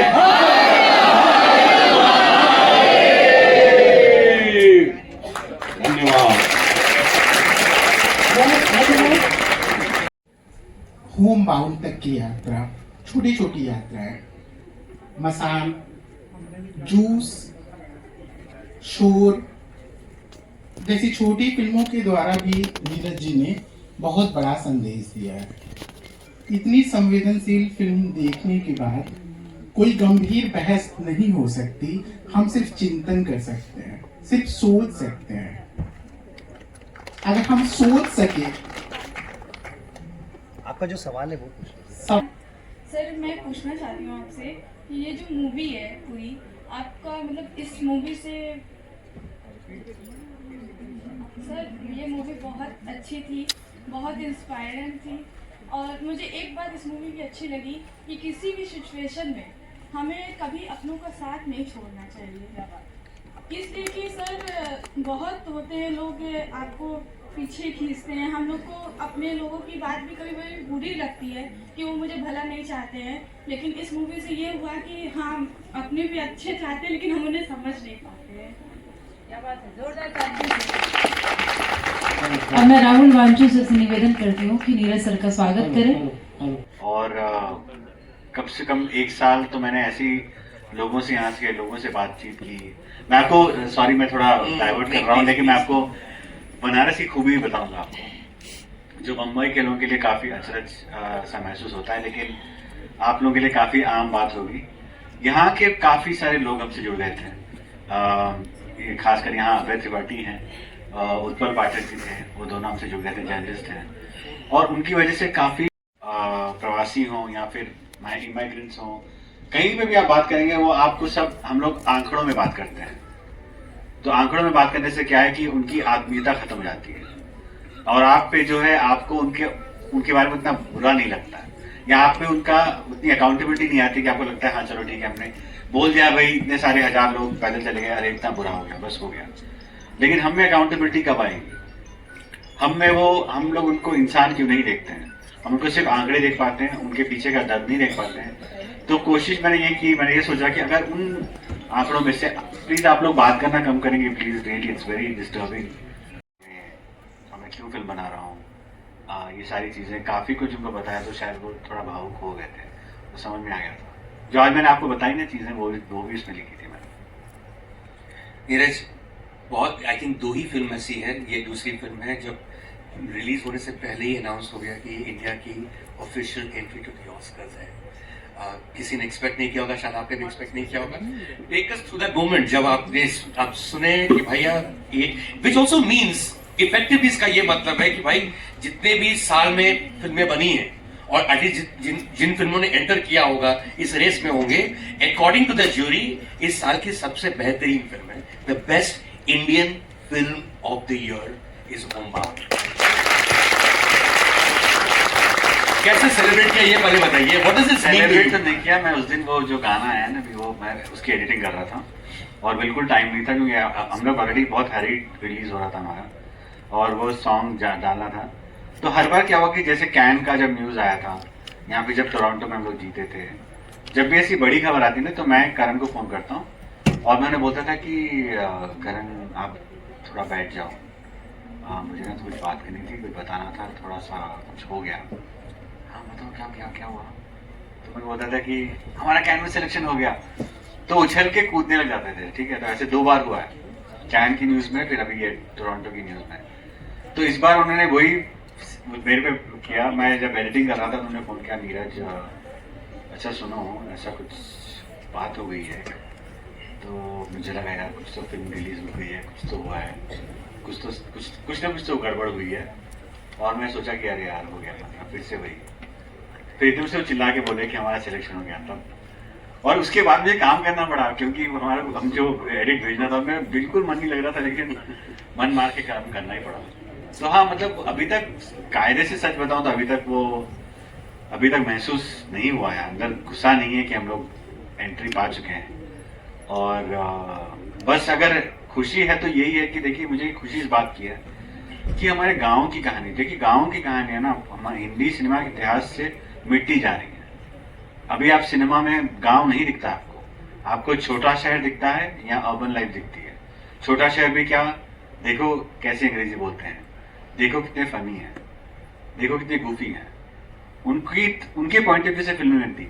एक शहरी पॉइंट ऑफ व्यू छोटे शहरों की तरफ जाता हुआ बनता है।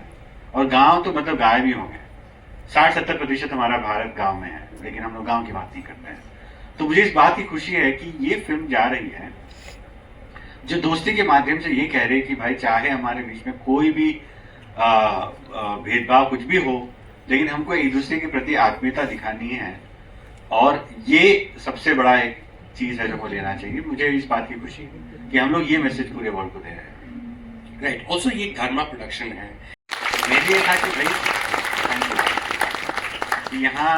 यहाँ क्या लोग सोचेंगे पता नहीं। तो हमारी जब प्रीमियर हुआ था तो लगभग पूरा बॉलीवुड इंडस्ट्री वहां आया था देखने के लिए, और वो सब लोग सिर्फ कमर्शियल फिल्में देखते हैं। जो रिएक्शन था एग्जैक्टली ऐसा था जैसे कैन में था, जैसा आप लोग आज महसूस कर पाए।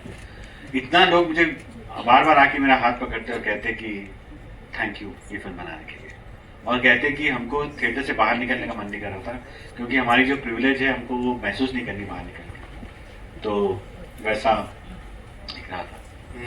तो हाँ, मतलब मैं sorry to sum up your answer, रहती मैं ये कह रहा था कि क्यों नहीं हो सकता। मतलब अगर एक करण जौहर प्रोड्यूस करते हैं ऐसी फिल्म तो शायद मे बी स्टार्ट की कोई और प्रोड्यूसर भी शुरू करे, फिर हमको हर जगह जाने की जरूरत नहीं पड़ेगी, और शायद हमारे पास उन मार्मिक फिल्मों का दौर वापस आए जो हम लोग देख पाए और हम लोग फैमिली सब लोग मिलके पसंद कर सकें। Personally as a film maker और एज अ फिल्म बफ, सभी पहले फिल्म बफ होते हैं फिर फिल्म मेकर बनेंगे। जो मार्मिक फिल्में जो थी, what were these Indian films जो आपको एक छाप छोड़ी, एक इम्प्रिंट छोड़ा from a very early and young age? देखिए श्याम बेनेगल, गोविंद नारायण की फिल्में तो काफ़ी हम लोग बचपन में दूरदर्शन पे देखते थे। शरणं प्रपद्ये श्री विश्वनाथं शरणं प्रपद्ये नमः पार्वती पते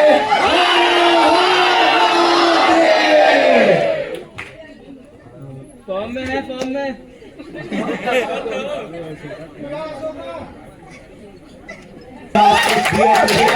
दिया 5x प्लान गली वाले ने दिया और पीछे से आके फिर सामने से दिया सचिन का बैट बॉम्बे का मैंने नाम रख कर दिया।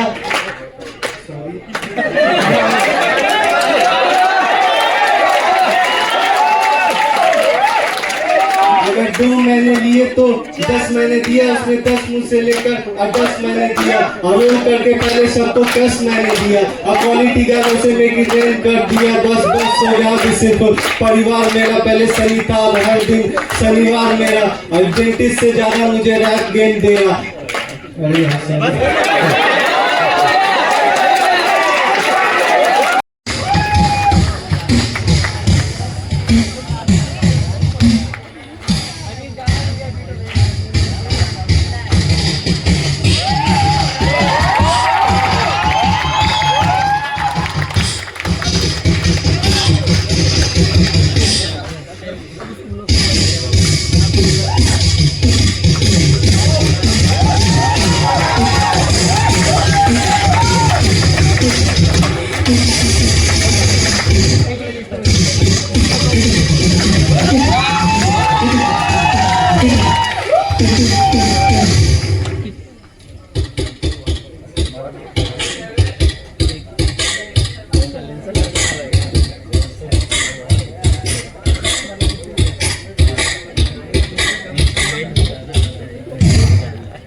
जाना है पार तेरे तू ही भंवर है, पहुंचेगी पार कैसे नाजुक सी नैया तुम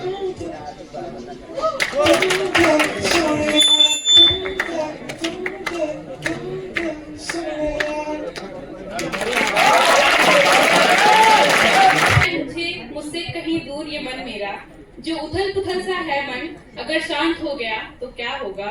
एक रोज ये चिड़िया आंगन में फुदकना बंद कर दे तो क्या होगा। जो किताबें पढ़ी जा रही उन पर दीमक लग जाए तो क्या होगा। झील किनारे बैठे पक्षी से उसके साथी का साथ छूट जाए तो क्या होगा। जो बैठा है भीख लेने को उसके हिस्से अनाज का एक दाना भी ना आया तो क्या होगा। जो उम्मीद लगा बैठा है तुमसे कि हर पल तुम उसके हो, जो तुम उसके न हुए तो क्या होगा। ये अंगड़ाइयाँ, ये आंखों की झपकियाँ जो आती है मेरे होने से, जो हम न रहे तो तुम्हारा क्या होगा। तो क्या होगा कि खेल में वो सब हो गया जो ना होने के आसार थे तो क्या होगा।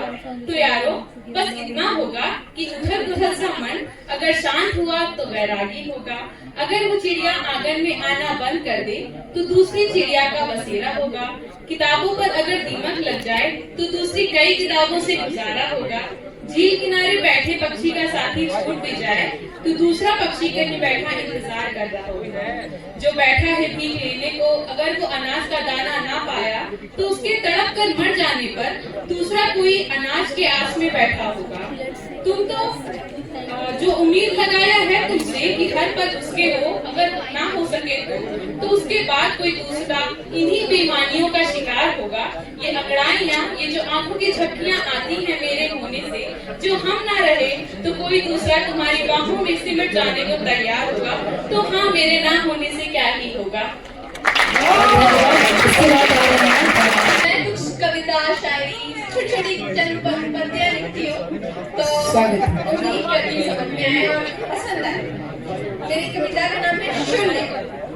शून्य ही नाम मेरा, शून्य ही पहचान मेरा। शून्य ही नाम मेरा, शून्य ही पहचान मेरा। शून्य पर ही कर्म धरे, शून्य पर ही कर्म पड़े। शून्य के मुट्ठी में कर्म थाली भरा है। हमारा जन्म होता है तो मुट्ठी बांध के पैदा होते हैं। शून्य की मुट्ठी में करवट्ठा लेकर आई थी, शून्य के साथ ही सब कुछ छूट जाएगा। करवट्ठा मेरी मुट्ठी में, शून्य से न कोई बड़ा अंक मिला। करवट्ठा मेरी मुट्ठी में, शून्य से न कोई अंक बड़ा मिला। शून्य पर ही सब मिटा, शून्य से न कोई बड़ा मिला। शून्य से ही कर बड़ा।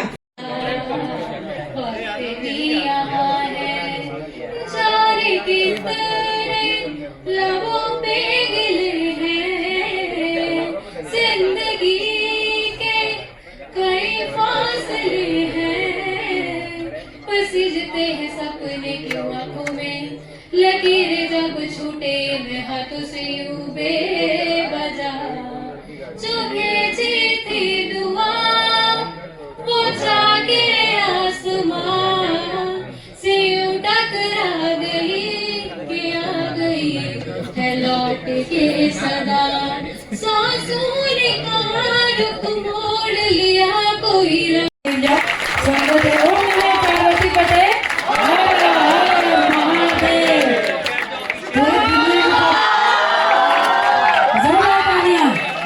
बलिया की माटी से पूरी दुनिया में गंगा की ध्वनि पहुंचाने वाले सिद्धार्थ चतुर्वेदी जी का बलिया की धरती से मुंबई से होते हुए बनारस में स्वागत है। ओम नमः पार्वती पते। जोरदार तालियां। स्वागत। और मैं निवेदन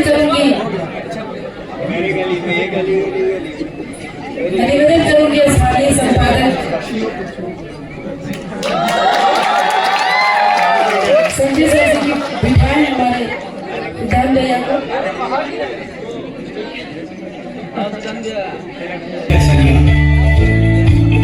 पापा से सीए इसलिए की अकाउंट्स की पढ़ाई, लेकिन एक्टिंग की चाह सिनेमा का खींच लाए। रैंक वॉक पर जर्नी दिखाए, जीते मॉडलिंग में खिताब। And for your junior artist role, अपने जुनून से लिखनी शुरू की किस्मत की किताब। और फिर आया 2019, जब इस MC शेर ने बड़े पर्दे पर धमाल लगाई। बलिया से बॉलीवुड तक कामयाबी की कहानी अब पूरे भारत के सामने आई।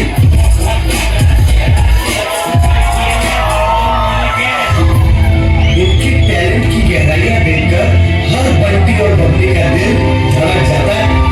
इन्हें ऑन स्क्रीन देखकर लगता है खो गए कब, और सामने देखकर लाइफ सही का ख्याल आता है। जागरण फिल्म फेस्टिवल के मंच पर अब आ रहे हैं जबरदस्त एक्टर एंड परफॉर्मर आपन लड़का आपन शेर, अपने सिद्धार्थ चतुर्वेदी।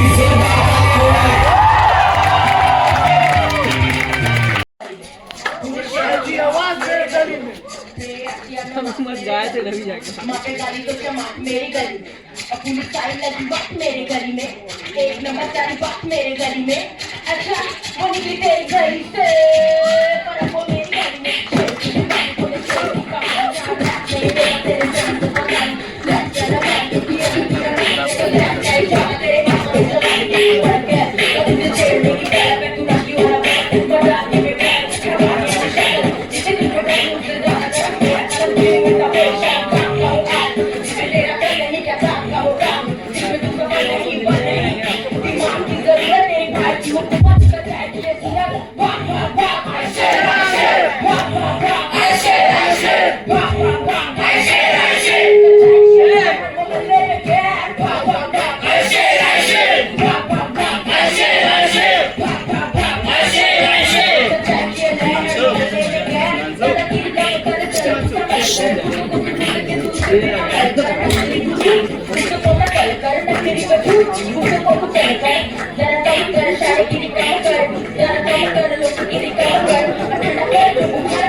क्या बोल रही है बनारस की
उमापति महादेव की, ओम नमः पार्वती पते।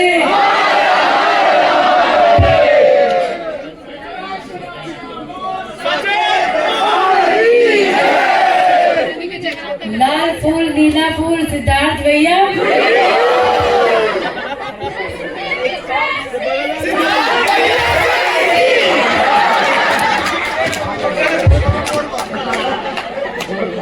मौसीकी की टीम के लिए जोरदार तालियां हैं। BHU की मौसीकी की टीम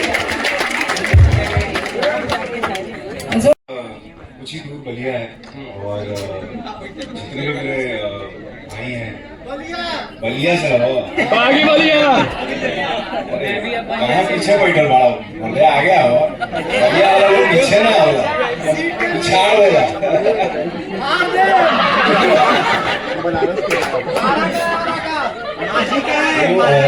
जो मेरे भाई हैं जो कि सारे BHU के, तो जब मैं उनकी छुट्टियां हो गई तब यहाँ आया करता था, उनके साथ घूमता था और कुछ यादें हैं। क्या क्या प्रेशियस मेमोरीज क्या है बनारस में? बनारस में BHU बड़ा घूमे हम लोग, क्योंकि आपको पता है इतना बड़ा कैंपस है। मलाइयों खाए, घाट पे गए हैं, बैठे हैं, बहुत देर बातें की हैं। तब मैं CA कर रहा था, चार्टर्ड अकाउंटेंट से, तो तब कहीं ना कहीं एक दुविधा में था कि यार एक्टिंग भी करनी है, CA भी करना है। तो पता नहीं क्यों यहाँ जब घाट पे आके बैठता था तब एक ऐसा लगता था कि कुछ एक सुकून मिलता था, क्योंकि ऐसा होता है कि सपने अंदर होते हैं। एक्टिंग करनी थी, बॉलीवुड में जाना था, लेकिन कोई रास्ता नहीं था, कोई स्कोप नहीं था। तो किसी न किसी तरह कोई जब बनारस है ऐसा लगा कि एक मार्ग जो है, एक राह देखी है यहाँ पे। तो एक स्पिरिचुअल किस्म का कनेक्शन है बनारस से। और बाकी तो गलियाँ, जो यहाँ का रस है, जो यहाँ के लोग हैं, जो यहाँ का खाना है, जो हवा है, वो तो कमाल है। परिवार में रहती है आपकी फैमिली भी है? मेरी फैमिली आपके मामा जी हैं? मेरे मामा जी हैं। हाँ, फैमिली तो है, अशोक मामा है जी, बैठे हैं। माँ और हैं बनारस के। बिल्कुल, सवाल भी पूछेंगे आपसे? ये पूछेंगे? हाँ। अरे तो पहले ही पूछ रहे हो सबके सामने। बिहार के सवाल ना हुए वो तो मैं पूछ लूंगा ऑडियंस के बिहार में आपसे। तो माता पिता जो है बॉम्बे में, तो लगाव तो उनका है ही, बलिया बनारस से, तो आते रहते हैं। और जब मुझे मौका मिलता है यहाँ पर, मैंने मेरी दूसरी फिल्म की और पहली फिल्म जो कि मेरी लीड में थी, बंटी और रोटी, उसकी शूटिंग यहाँ की थी मैंने बनारस में। तो और फिर बाद बीच में मैं आता रहता हूँ जब समय मिलता है तब। आप बता रहे थे कि एक समय था आपका जब आप सोच रहे थे कि आप CA परस्यू करें या एक्टिंग परस्यू करें, एंड ऑफ कोर्स आपने एक्टिंग परस्यू की। एंड एक्टिंग में बहुत सारे डायलॉग्स दिए जाते हैं परफॉर्मेंस के बतौर, कोई और लिखता है वो डायलॉग, बट जो आप बॉलीवुड का, पता नहीं कितने लोगों ने देखा है, आप लोगों ने देखा है? वो इतना इंस्पायर्ड हो गए आपके एक राउंड टेबल डिस्कशन से कि उन्होंने उससे प्रेरित होकर एक पूरा सीन डाल दिया है। ये एक तो वो लाइन कहाँ से आया कि जहां पे आपके ड्रीम्स खत्म होते हैं, क्या है भाई, पहले बता दीजिए आप। जहाँ हमारे सपने पूरे होते हैं वहाँ उनका स्ट्रगल शुरू होता है। ये लाइन कही थी मैंने। और ये कहाँ से आई? तो ये तो संघर्ष जो जीवन का है, जो जिंदगी मैंने देखी थी, जो मेरा सच था। हमेशा मुझे लगता था कि अगर आप बाहर से आ रहे हैं तो बहुत मुश्किल होता है अंदर घुसना, एक चक्रव्यूह की तरह है। और जो जितना संघर्ष होता है, जो एक्सेप्टेंस होता है, बहुत सारी चीजें हैं जो हमको पता नहीं होती कि क्या पहनना है, कहाँ जाना है, क्या करना है। क्योंकि एक्टिंग तो हम कर सकते हैं, जिंदगी देखी है, जीवन जिया हुआ है, एक तरह से जुड़े हुए हैं, जमीनी लोग हैं, तो एक्टिंग कहीं ना कहीं तो कनेक्ट हो जाती है लोगों से। लेकिन उसके अलावा भी जो स्टार बोलते हैं ना, जो बहुत सारी चीजें होती हैं, जो PR होता है, बहुत सारी चीजें होती हैं अपने आप को एक्सप्रेस करने की। माता पिता का भी बड़ा सहयोग था। ऐसा नहीं था कि उन्होंने कहा कि मत करो ये चीजें, उन्होंने कहा कि देखो पहले पढ़ाई खत्म कर लो, क्योंकि हमारे पास विद्या के अलावा कुछ और है, तो कम से कम वो एक सिक्योर कर लो एज एन ऑप्शन भी, बाकी जो तुम्हें करना है करो। तो मैंने उनकी भी बात रखी, खूब पढ़ाई की, सब सारे एग्जाम्स क्लियर किए और फिर ऑडिशन देना शुरू किया। फिर एक इवेंट होता है, एक्टर नाम भी ले सकता हूँ, शेखर कमूला नाम है, जो उन्होंने हैप्पी डेज बनाई थी तेलुगु फिल्म, उसी का रीमेक था। और कुछ करीबन 6 महीने में उनके साथ वर्कशॉप्स सारी चीज़ें उठाई गया मैं पूरे किरदार में, बाल वैसे ही मैं झाड़ने लगा था, कपड़े वैसे ही पहनने लगा था। और फाइनली जब प्रोड्यूसर के पास स्क्रीन टेस्ट जाता है तो 6 महीने हो गए, हमारा प्रॉपर फाइनल स्क्रीन टेस्ट हुआ, प्रोड्यूसर के पास गया और उसी दिन मेरे भाई की शादी थी और बहुत ही आई थिंक उनको भी समझ में आ रहा था कि मेरे माँ बाप जो थे वो भी ऑडियंस में बैठे थे और वो भी उनके बगल में ही बैठे हुए थे कहीं, तो उनको समझ में आ गया था कि यही इनके माता पिता है। और एक वो मुझे लगता है कि उन्हें वो महसूस हुआ कि ये भी एक लड़का जो करना चाहता है बहुत सारी चीज़ें, क्योंकि मेरे सारे जवाब उसी तरीके से थे। और उसके बाद मुझे याद है जब मैं जीता तो मैं जब उन्होंने वो मुझे क्राउन पहनाया तो उनके साथ मैंने डांस किया, चिकनी चमेली, उनको खींच के उनके साथ डांस किया और वो उन्होंने मुझे ऐसे गले लगाया। तो एक तरह से मुझे लगता है वो एक आशीर्वाद की तरह ही था। हालांकि हमारे बीच में नहीं रहे, लेकिन मुझे लगता है one of the finest actors we have and I think he will forever live in the films which he has done, his thoughts, his ideologies, everything inspired me because अगर आप मुझे फॉलो करते हैं कुछ लोग तो आप जानते हैं कि मैं भी थोड़ा सा डीप थिंकर किस्म का इंसान हूँ, तो मैं काफ़ी कनेक्ट करता था उनसे। मैं भी कुछ पोइट्री लिखता हूँ, लेकिन आई think he was an another level of genius in terms of his thought process, the way he looked at life और उनकी परफॉर्मेंसेस, उनका क्राफ्ट और जिस तरह के इंसान थे। तो मुझे लगता है कि इस इंडस्ट्री में सबसे बड़े जो लॉस हुए हैं उस समय, वो एक तो सुशांत हैं, दूसरे इरफान सर हैं। ये दो सबसे बड़े लॉस जो इररिप्लेसेबल है। यही क्या है, इसी मटकी से दोनों यही इसी से उपजे हुए हैं, तो एक कहीं ना कहीं कनेक्ट भी है। तो बस अभी से पहले मैं इमोशनल हो जाऊँ।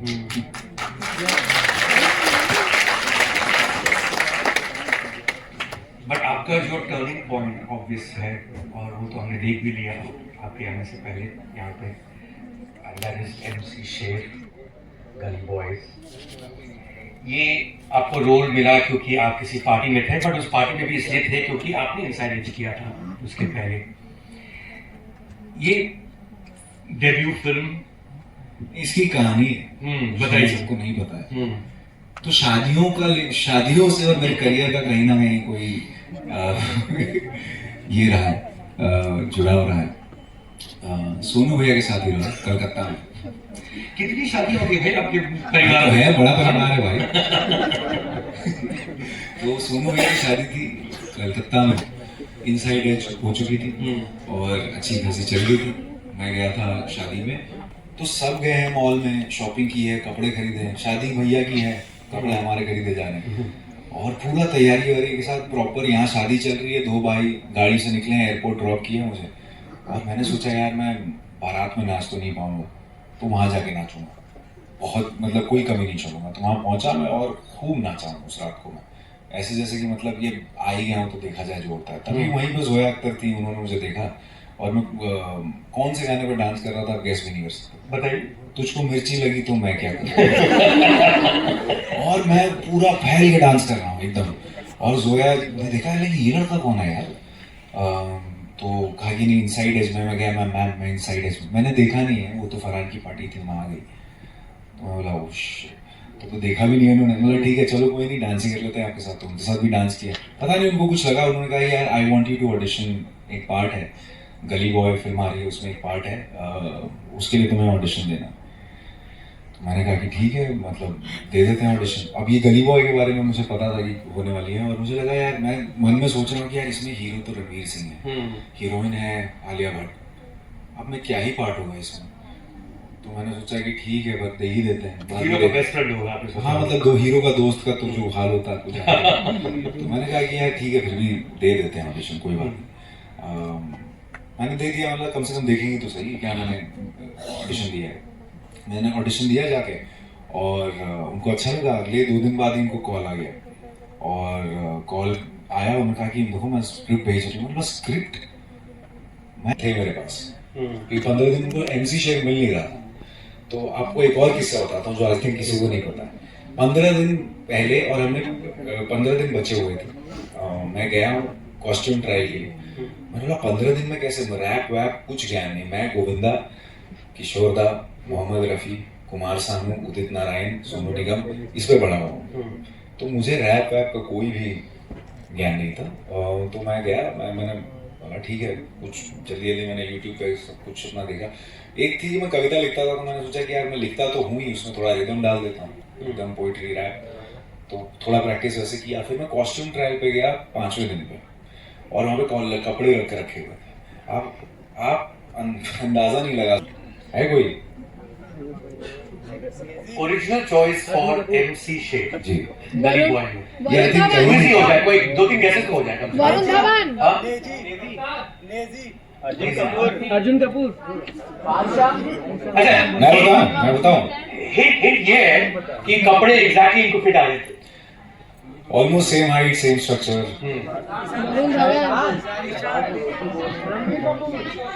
विकी कौशल।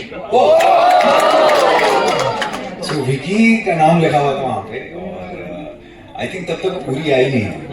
और बोला यार किसी की वजह से, आई थिंक वो उनके डेट्स मैच नहीं हो रहे थे, संजू की वजह से। तो मैंने कहा यार ठीक है, तो मैं गया और मैंने कपड़े पहने और मैंने जो आपने देखा वो मैंने कर दिया। आई थिंक जो सबने नोटिस किया, ऑफ कोर्स बहुत ही ग्रेट फिल्म, उस साल की सबसे बेहतरीन फिल्म है, बट जब आप स्क्रीन पर होते हैं तो सबने नोटिस किया भैया ये तो रणवीर सिंह को टक्कर दे सकता है, and that is what a star is in that sense. It's never too late.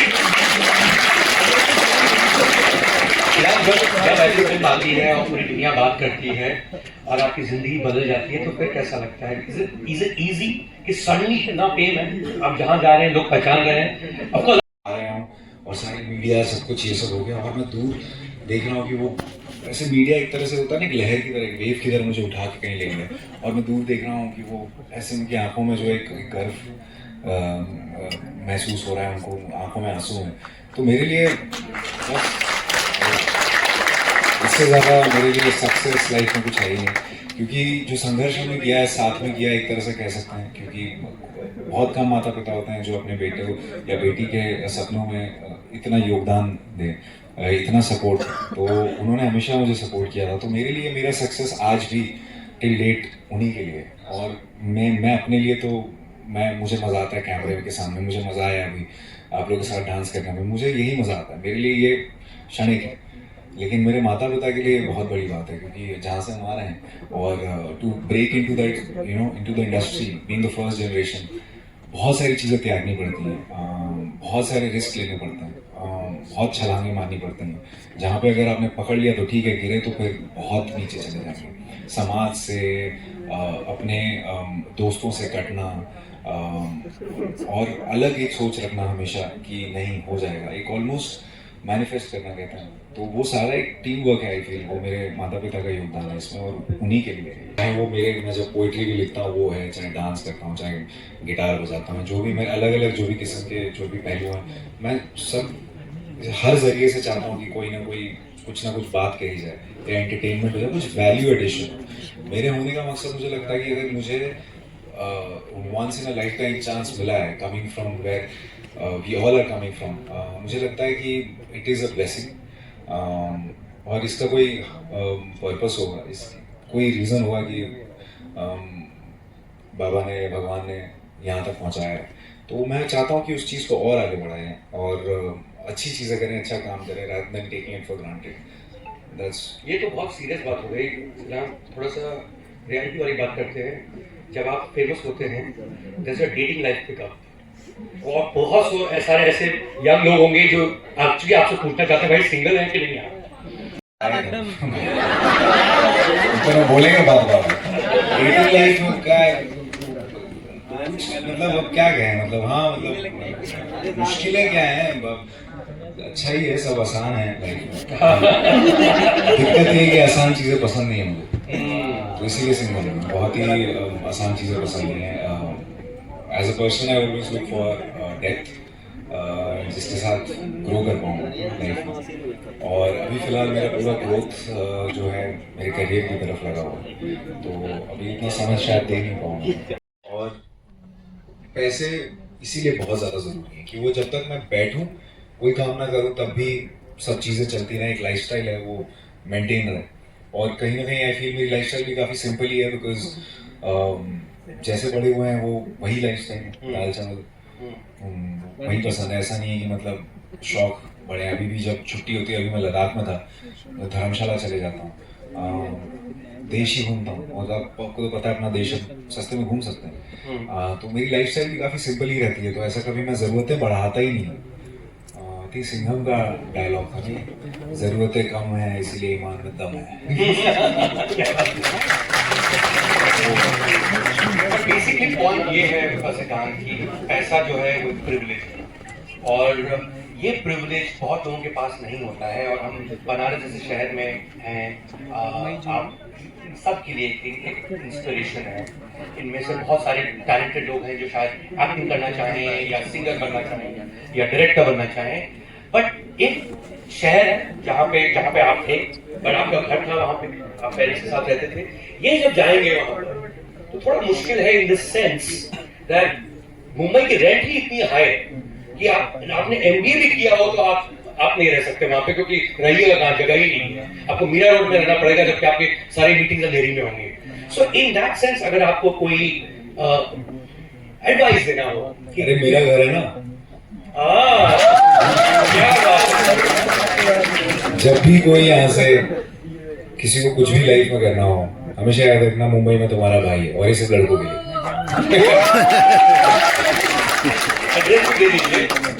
तो ले देता हूँ 502 C Bagal, Juhu Tara road, next to the so house.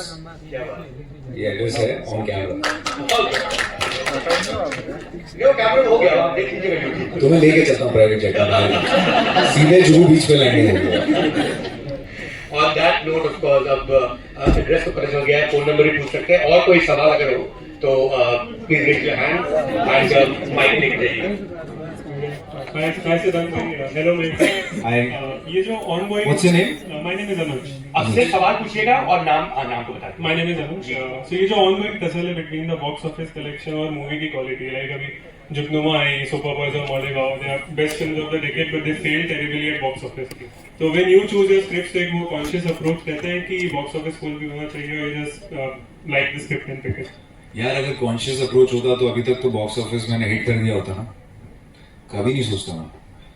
जो फिल्म दिल को छूती है, और जो फिल्म मुझे लगता है कि अब मीडियम्स इतने सारे हैं ना, देखिए अल्टीमेट गोल तो वही है कि एक दिन मतलब सबसे ज्यादा से ज्यादा लोग देखें फिल्म।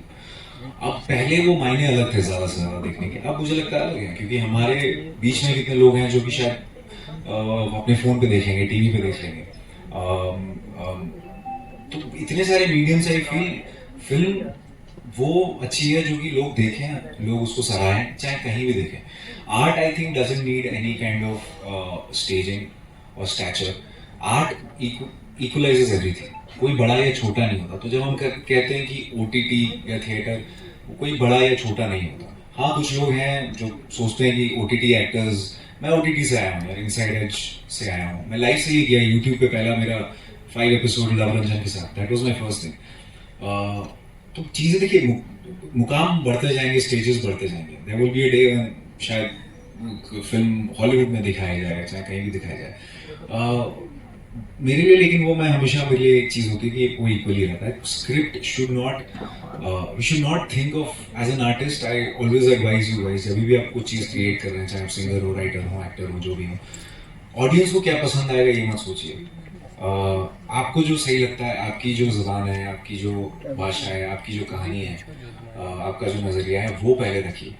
और पिकासो ने भी आई थिंक 1000 पेंटिंग बनाई होगी, 1000-2000, उसमें से आई थिंक कुछ 20-30-40 पेंटिंग्स ही फेमस है। तो काम ऐसा है कि करते जाना है, मुकाम बढ़ते जाएगा, चीज़ें बढ़ती जाएंगी ज़्यादा से ज़्यादा। जैसे कि मान लीजिए कि कुछ फिल्में चलती हैं, कुछ नहीं चलती हैं, लेकिन आपको समझ में आता है कि चलो आपसे हर एक प्रोजेक्ट के बाद ऑडियंस जुड़ती है। एक समय आएगा 10, 15, 20 साल, 30 साल बाद, जब सारी ऑडियंस जो जुड़ी हुई है एक साथ आके शायद एक आपको ह्यूमंगस बॉक्स ऑफिस हिट दे दें। तो we just building audience right now. What we want is as actors, as young actors, to trust us, कि हम कोशिश कर रहे हैं। ऐसा नहीं है कि मैं देखता हूँ कई बार मीम्स देखता हूँ कि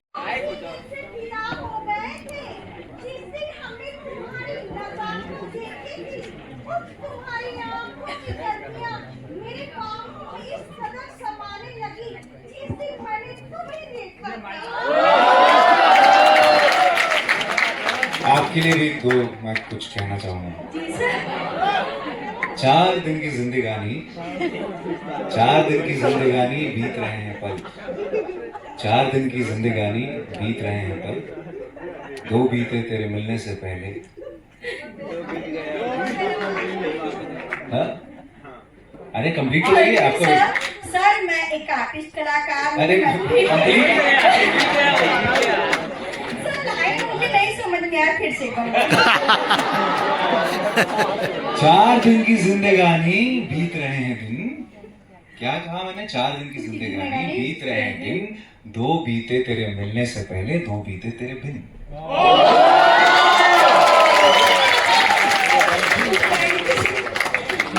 सर मैं आर्टिस्ट कलाकार, मैं भी ऑडिशन देती रहती हूँ। मैं सोनी चैनल पे, कलर चैनल पे, जियो हॉटस्टार पे और नेटफ्लिक्स पे मैं आ चुकी हूँ सर। जैसे बहुत बड़े बड़े कलाकार डायरेक्टर के साथ Karan Johar, Mithun Chakraborty, Karisma Kapoor ma'am, Geeta ma'am, talent सबके साथ मैं आ चुकी हूँ। Thank you sir. जी आपका नाम? नहीं आपका नाम?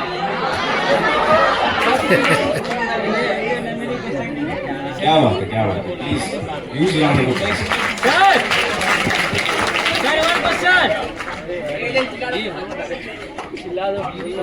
बोल दो, सीधे बोल दो। बोलो बोलो बोलो। बैठोगे तो बैठ जाओ, सीधे बोलो। अरे बोलो ना। बिल्कुल। क्वेश्चन बोलो। अरे बोलो। एक सवाल पूछ लेते हैं फिर ये लाइन। 2 जन खड़े हैं। हाँ आप पूछो। आवाज सर आ जाएगी ना? सर मैं क्वेश्चन एक घर से लेकर आया हूँ, इसको बोलना चाह रहा हूँ। ने एक डायलॉग बोला था, अपना टाइम आएगा। ये सिर्फ एक डायलॉग नहीं, बाकी आज की जनरेशन के लिए एक नारा बन गया है।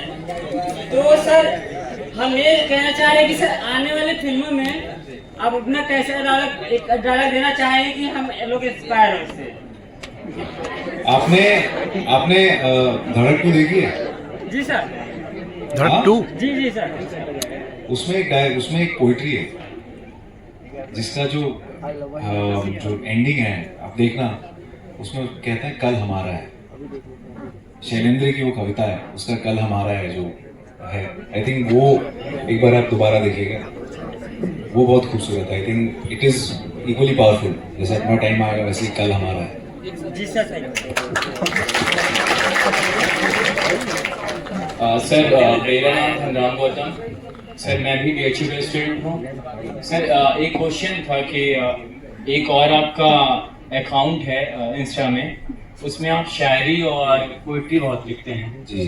तो सर यही क्वेश्चन है कि जो हम साइड देखते हैं एक्टर की या फिर सक्सेसफुल मैन की, वो एक्चुअली में जो देखते हैं वैसा होता है या फिर उनका एक और फेस होता है, उनकी और एक लाइफ होती है जिससे हम रूबरू नहीं हो पाते? तो सर बस यही क्वेश्चन था। बहुत खूबसूरत क्वेश्चन है इसका। देखिए मुझे लगता है कि सिर्फ एक कलाकार की नहीं, हर एक इंसान के पहलू होते हैं। आप किसी के साथ कुछ और होते हैं, दोस्तों के साथ कुछ और होते हैं, अपने माता पिता के साथ, सब हर एक इंसान के पहलू से। जो कलाकार होते हैं शुरू में जो होते हैं, जो अपकमिंग यंग कलाकार हैं, उनके पहलू समझ नहीं आता जल्दी, क्योंकि ऑब्वियसली आजकल आप देखिए हैं इतना PR, पैपराजी, ये सारी चीजें। तो एक सर्टेन वे उनको कहा जाता है उठो बैठो चलो इस जिम से निकलो, ऐसे कपड़े पहनो। लेकिन इवेंचुअली अगर आपको रियलाइज होगा, ठीक है कविता कुछ वो वाली मैं तुमको सुनाई थी उस रात वो वाली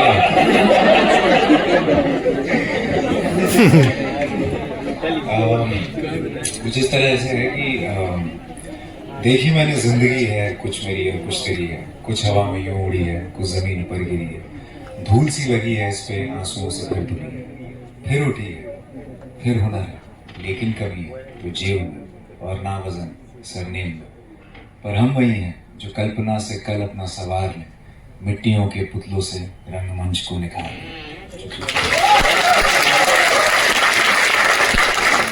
जैसे हमेशा कहते हैं यहाँ पे नमः पार्वती पते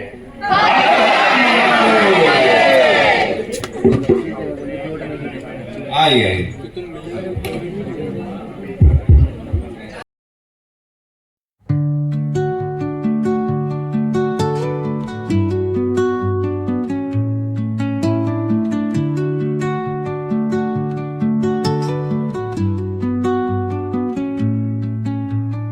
Under the boughs where the shadows play, the wind hums songs at the break of day.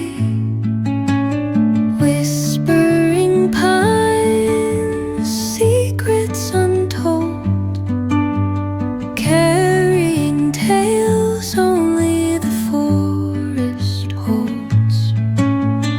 Moonlight spills through the velvet dark, etching patterns, leaving its mark. The roots stretch deep, the earth's gentle sigh, a lullaby sung to the open sky. Oh, whispering pines, sing me your tune, caught in the rhythm of the stars and the moon. Teach me the language of rustling leaves, stories that linger on the breath of the breeze.